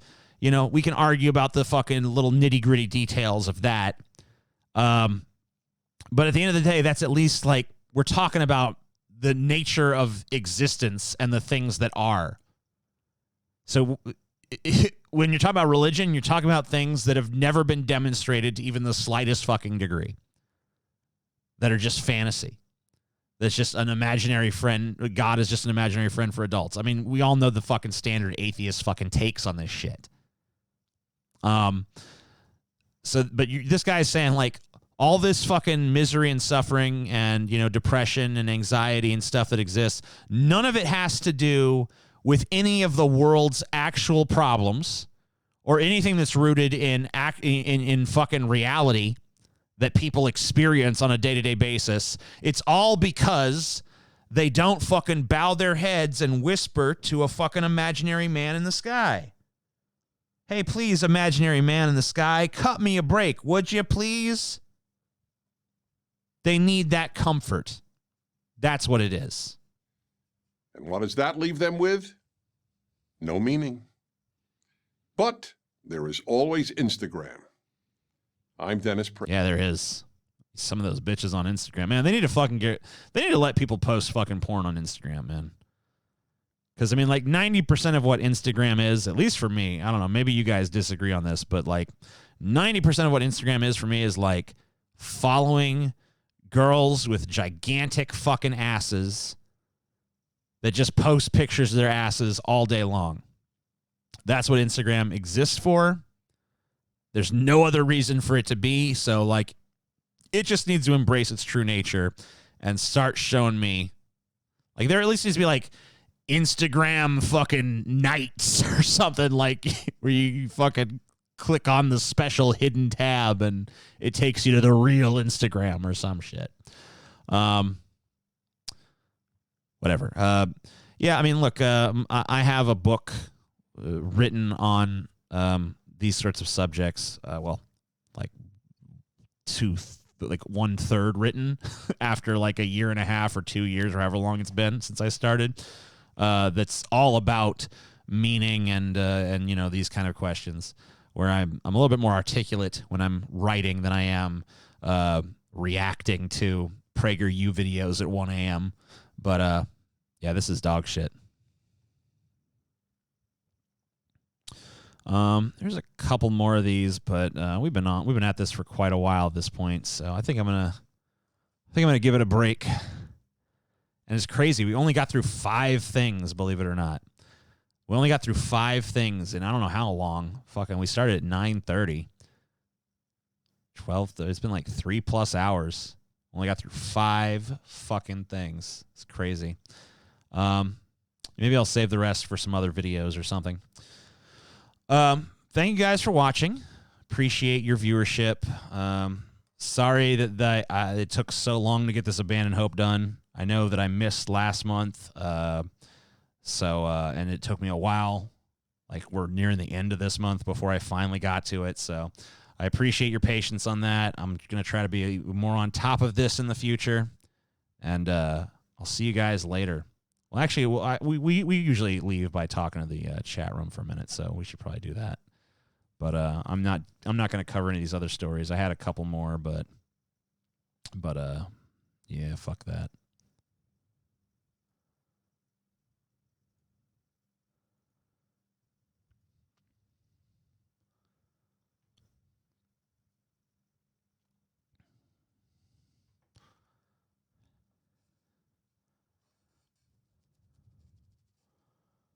Do do do do do do do do.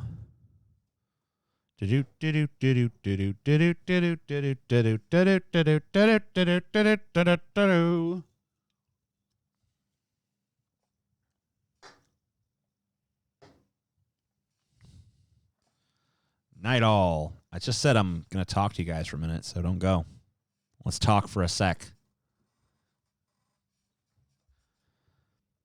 How about doing another one of these in a couple days and getting to some of the stuff you didn't cover? I mean, the good news is that the stuff I didn't cover, it doesn't have like an expiration date, so I could always return to it later.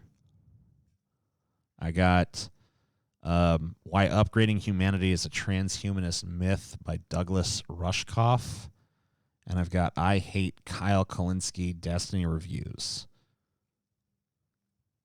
But both of those would be just, I'm already fucking, it's already 1 a.m. and I'm not, you know, I'm not feeling like I'm at the height of my articulation at the moment, so I'd rather just take audience questions for a minute and, you know, cover those some other time. I am not losing weight as far as I know, but I don't weigh myself, so maybe I am. Who fucking knows?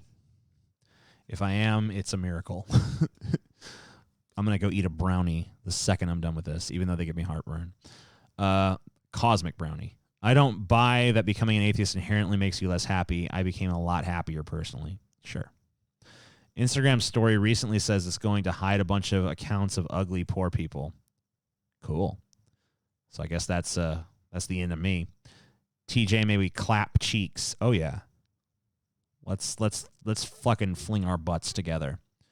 Is meaning goat or fish? Meaning is fish. TJ, do you think we should have stricter food/factory farming laws post-pandemic? Yeah, it couldn't hurt, right? How are you and Chelsea holding up? Chelsea loves the fucking pandemic. It's like her favorite fucking thing that's ever happened. She's like, I don't have to go to work and I get to stay home all day. Awesome. I keep telling her, like, man, I miss going to restaurants and stuff. And she's like, I don't. Fuck that. I want to stay home. Do you think Bernie made a bad call voting for this stimulus package? No. I've seen a lot of my friends, like Galen is on Twitter constantly like, oh, this is fucking the worst thing that's ever happened. This is just this is strong arm robbery, blah, blah, blah, blah. Look, you're not going to get any sort of provisions to the workers of this country if you don't give something to corporate America. Like, there's just no way. You can't get Republicans to vote for this kind of fucking relief bill unless you fucking put a bunch of pork in it for corporate America. That's just the reality we live in right now. So, you know, if they need to if we gotta fucking get let them put a hand in the cookie jar so that we can get the crumbs. At this point, that's better than us just not getting the crumbs.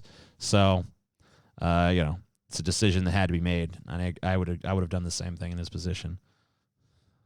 At least I think I would have.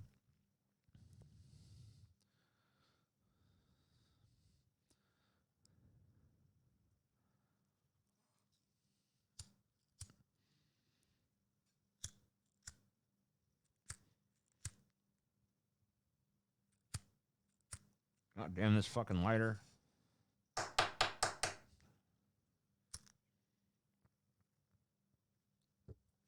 Just order Grubhub. I don't know who's making that food. I ain't letting no coronavirus having motherfucker sit there and fucking assemble my goddamn sandwich that I can't see. I'd rather get my own food. I'm better cook than those motherfuckers anyway. Well, not tonight. My dinner tonight kind of sucked. But, you know. I never cooked flounder before. So, and my broccoli was a little bit past it should have been cooked a few days ago. But overall it wasn't a terrible dinner, just not my finest culinary moment or anything.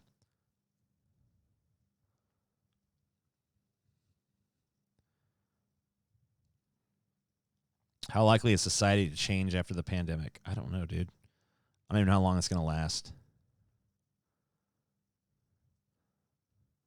The Fed says they have an infinite money they can print, so why are we paying taxes again? Yeah, good point. If they've got infinite money, what the fuck? Let's fucking do socialism then. Fuck you. Hey, how are we going to pay for it? Fed's got infinite money. Don't worry. My chicken fried steak ended up burnt. No dinner, ultimately. Well, that's a sad, sad state of affairs.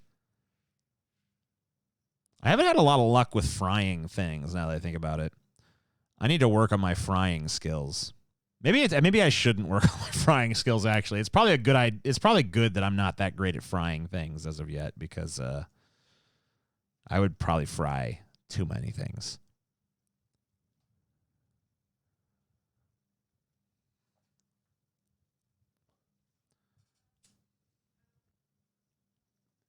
It's this fucking ceiling fan that's fucking... It's not even this lighter's fault. This goddamn ceiling fan is what it is.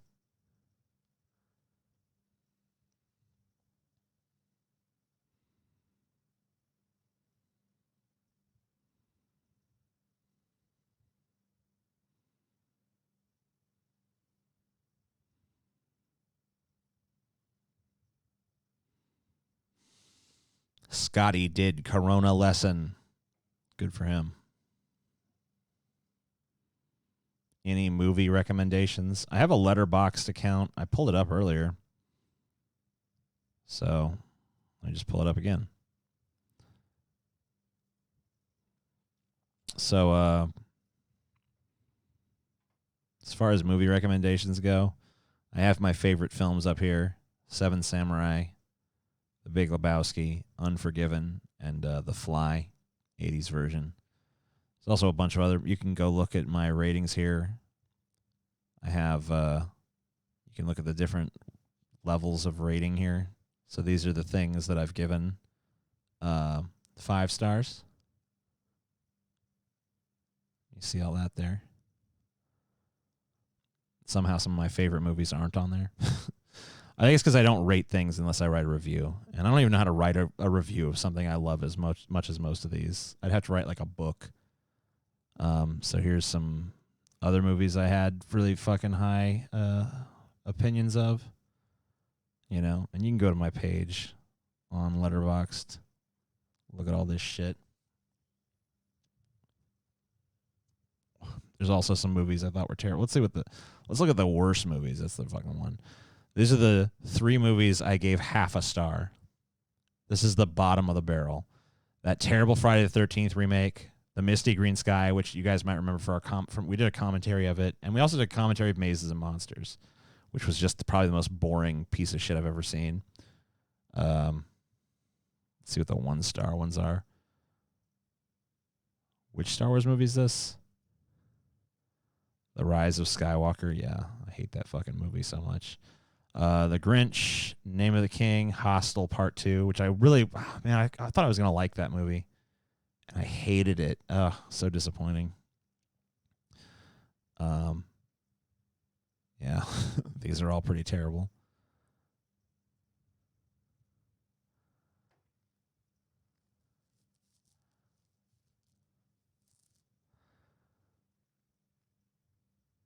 My 2-star reviews. Oh, yeah, Mrs. Doubtfire. Didn't care for none of them. What's this? 2.5-star reviews? Getting a little better here.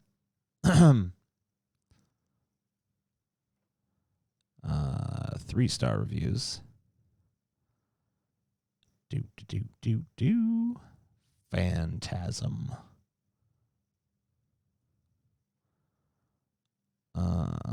3.5-star reviews. I actually have an Uwe Boll movie on there. Yeah. Let's see, what's this? Okay, that's the one I was just on. 3.5-star, and then I think we already looked at 4-star. So there we go. There's a bunch of movies that I have various opinions on.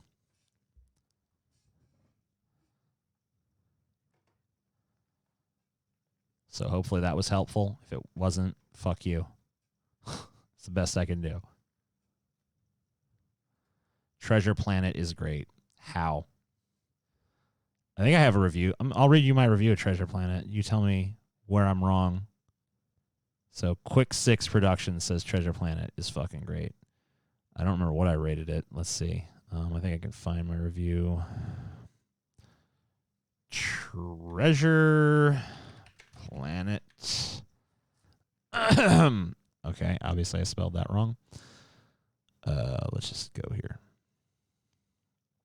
I don't think it was that long ago I reviewed it, so here we go. All right, so this is a pretty short review. Shouldn't take me but a second. For years, I ignored this movie. I wish I'd continued to do so. Pros: John Silver is handled okay. He's a sympathetic figure, but without losing his villainous menace. His little shape-shifting pet is only mildly annoying. Cons: Jim Hawkins is dull. The other characters are dull. The 3D backgrounds clash with the 2D characters. The robot character is annoying. The story isn't engaging. I've never read Treasure Island, but I can safely say that the Muppets did it better, which makes sense. They had Tim Curry. So I didn't really get into a lot of specifics there. But where am I wrong? Where am I wrong? That's the question.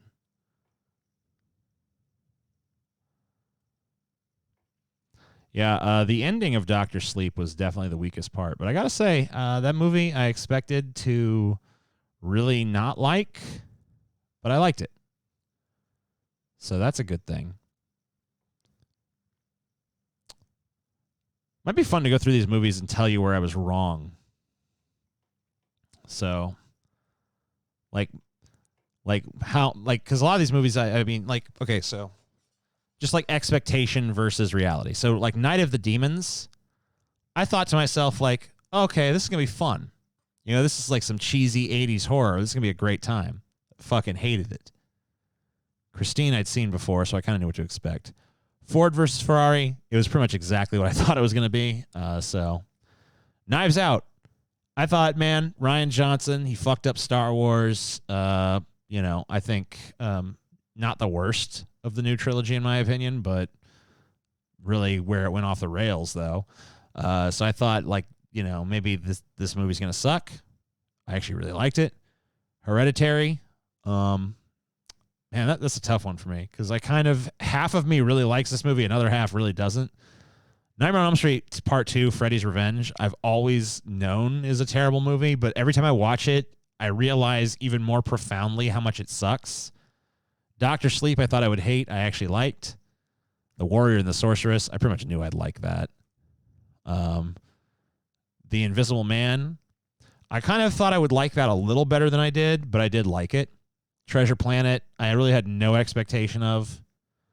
Upgrade, I thought was probably going to be retarded, but enough people that I kind of respect were saying to see it, and I did, and I thought it was really good, especially the ending.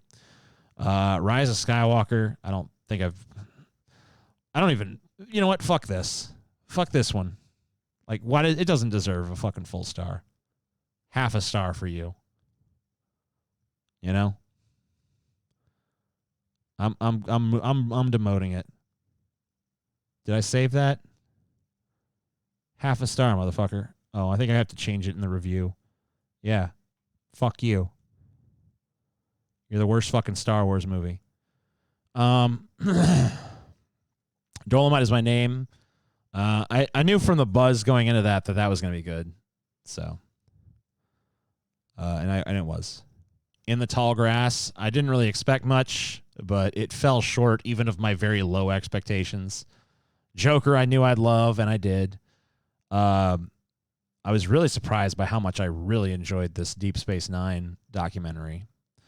Terrifier, I guess a lot of people do not like this movie, but I thought it was fucking awesome. Well, maybe not awesome. It wasn't fucking awesome, but it was fucking pretty good. It Chapter 2.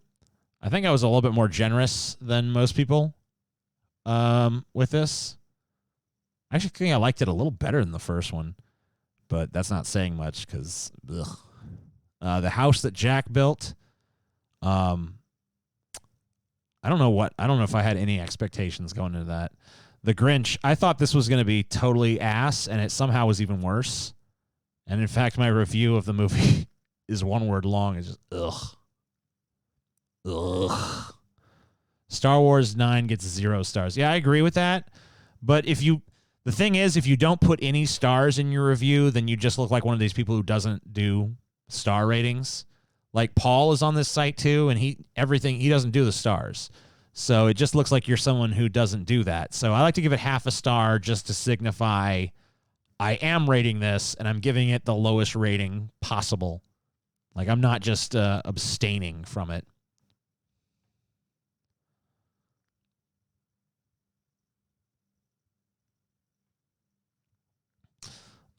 The Great Outdoors with John Candy and Dan Aykroyd. Yeah, that is an underwhelming one, considering the talent involved. But I will say there are a few scenes from that movie I do remember. I remember the steakhouse scene for some reason. And I remember the ending where, I guess I won't say it, in case anyone wants to go watch it. But yeah, I would agree. Overall, kind of a flat movie considering, two great comedic talents kind of at the height of their prowess.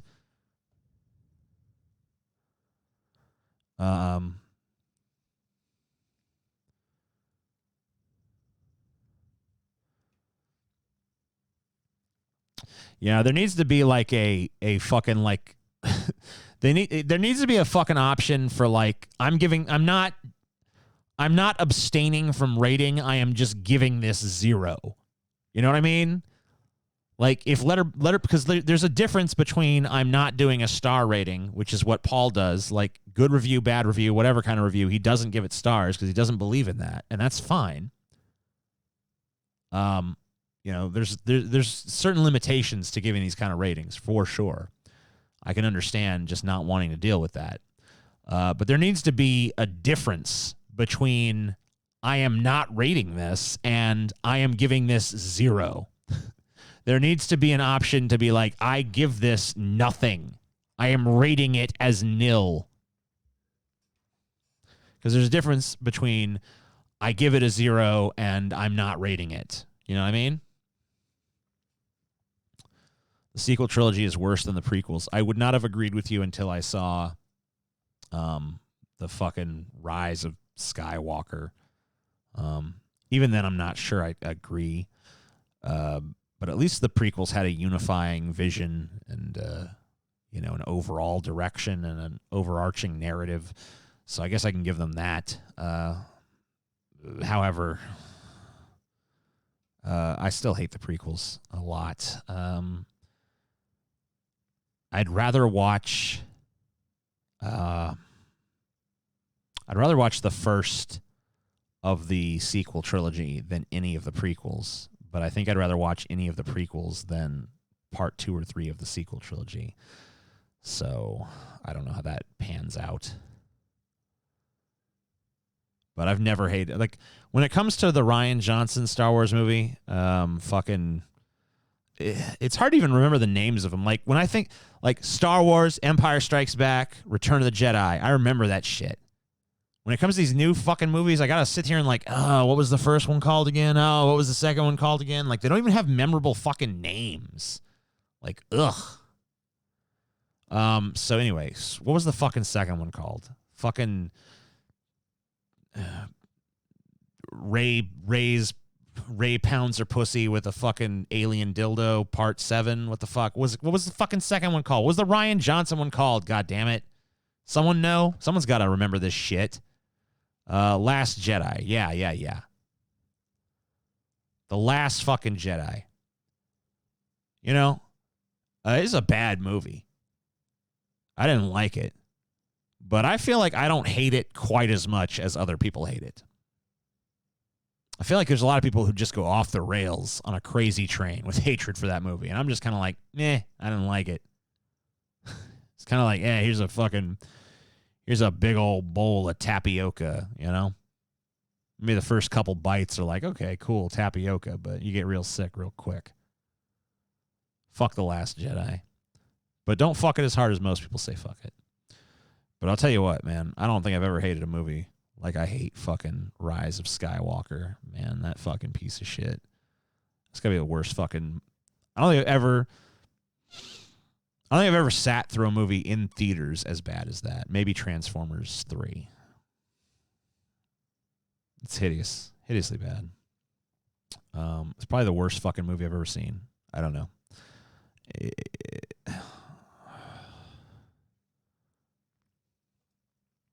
Maybe I just feel that way because it's a Star Wars movie. I don't know.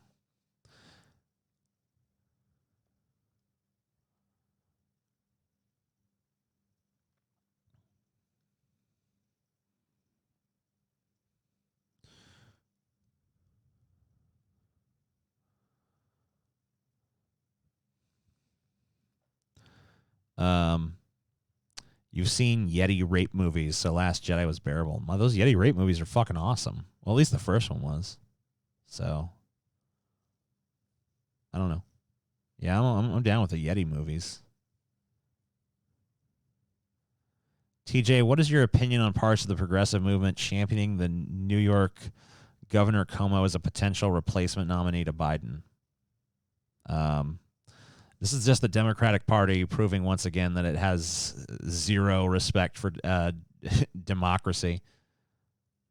It is not it might be the Democratic Party, but it is not a Democratic Party. So, yeah, I mean, no one voted for fucking Andrew Cuomo. So, Rogue One was possibly as bad as Rise of Skywalker. I feel like they were both pretty much... Oh, no, Rogue One is not nearly as bad as Rise of Skywalker. I'd say it's on, like, the same level to me as, like, The Last Jedi. It's, like, just kind of like, meh. Terrible movie, but not painfully bad. To me, Rise of Skywalker was, like, a slap in the fuck... No, it's not a slap in the face. It's too kind. It's like having your balls twisted until they fucking pop out of their fucking... the scrotum. And then have some fucking... professional boxer use them as a fucking speed bag or something. It's not. It's the most whatever the most unpleasant thing is you could fucking imagine. That's fucking Rise of Skywalker to me.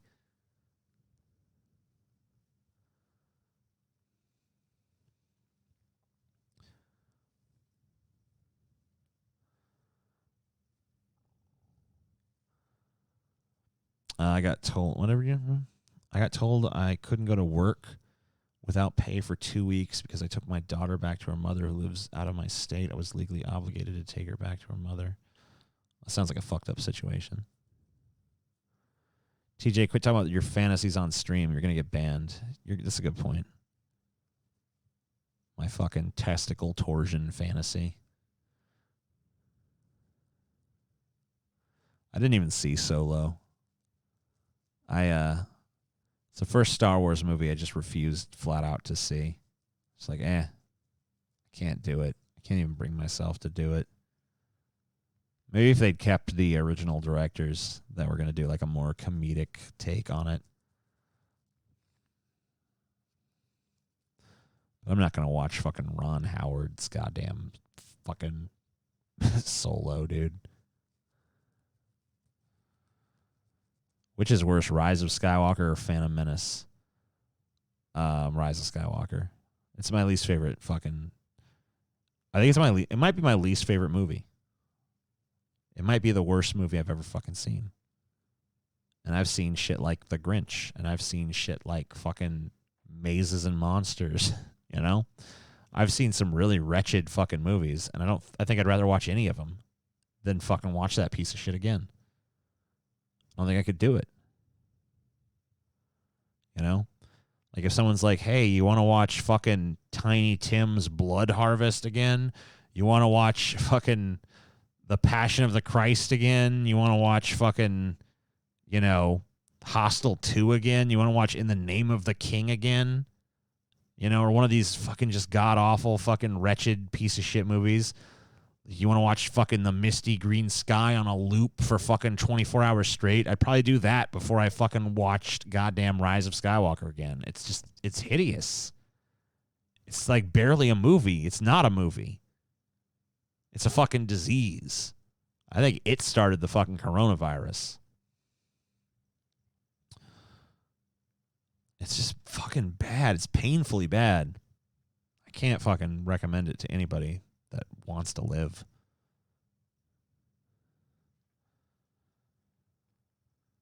Yeah, but at least the fucking at least the Star Wars Holiday Special has some kind of kitsch value to it. At least there's like an absurdist element to it. Like Rise of Skywalker, there's nothing even like comically bad about it. It's just painful from fucking start to finish. But anyway, I don't want to talk about I don't want to talk about Star Wars no more. Someone change the subject.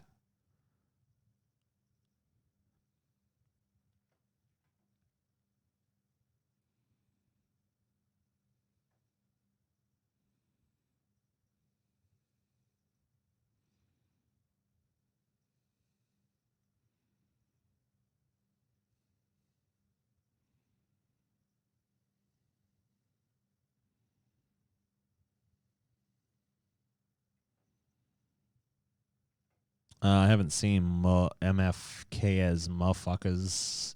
Is that how it's pronounced? Is it motherfuckers? Or am I supposed to say each individual letter?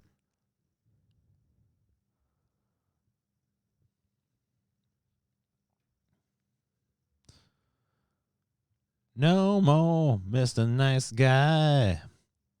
Anyway, I should probably just get going anyway. Because, you know, I've been on this for fucking like 4 hours or some shit. I'm not one of these fucking people that likes to stream for fucking 20 million years. I've pretty much reached the limit.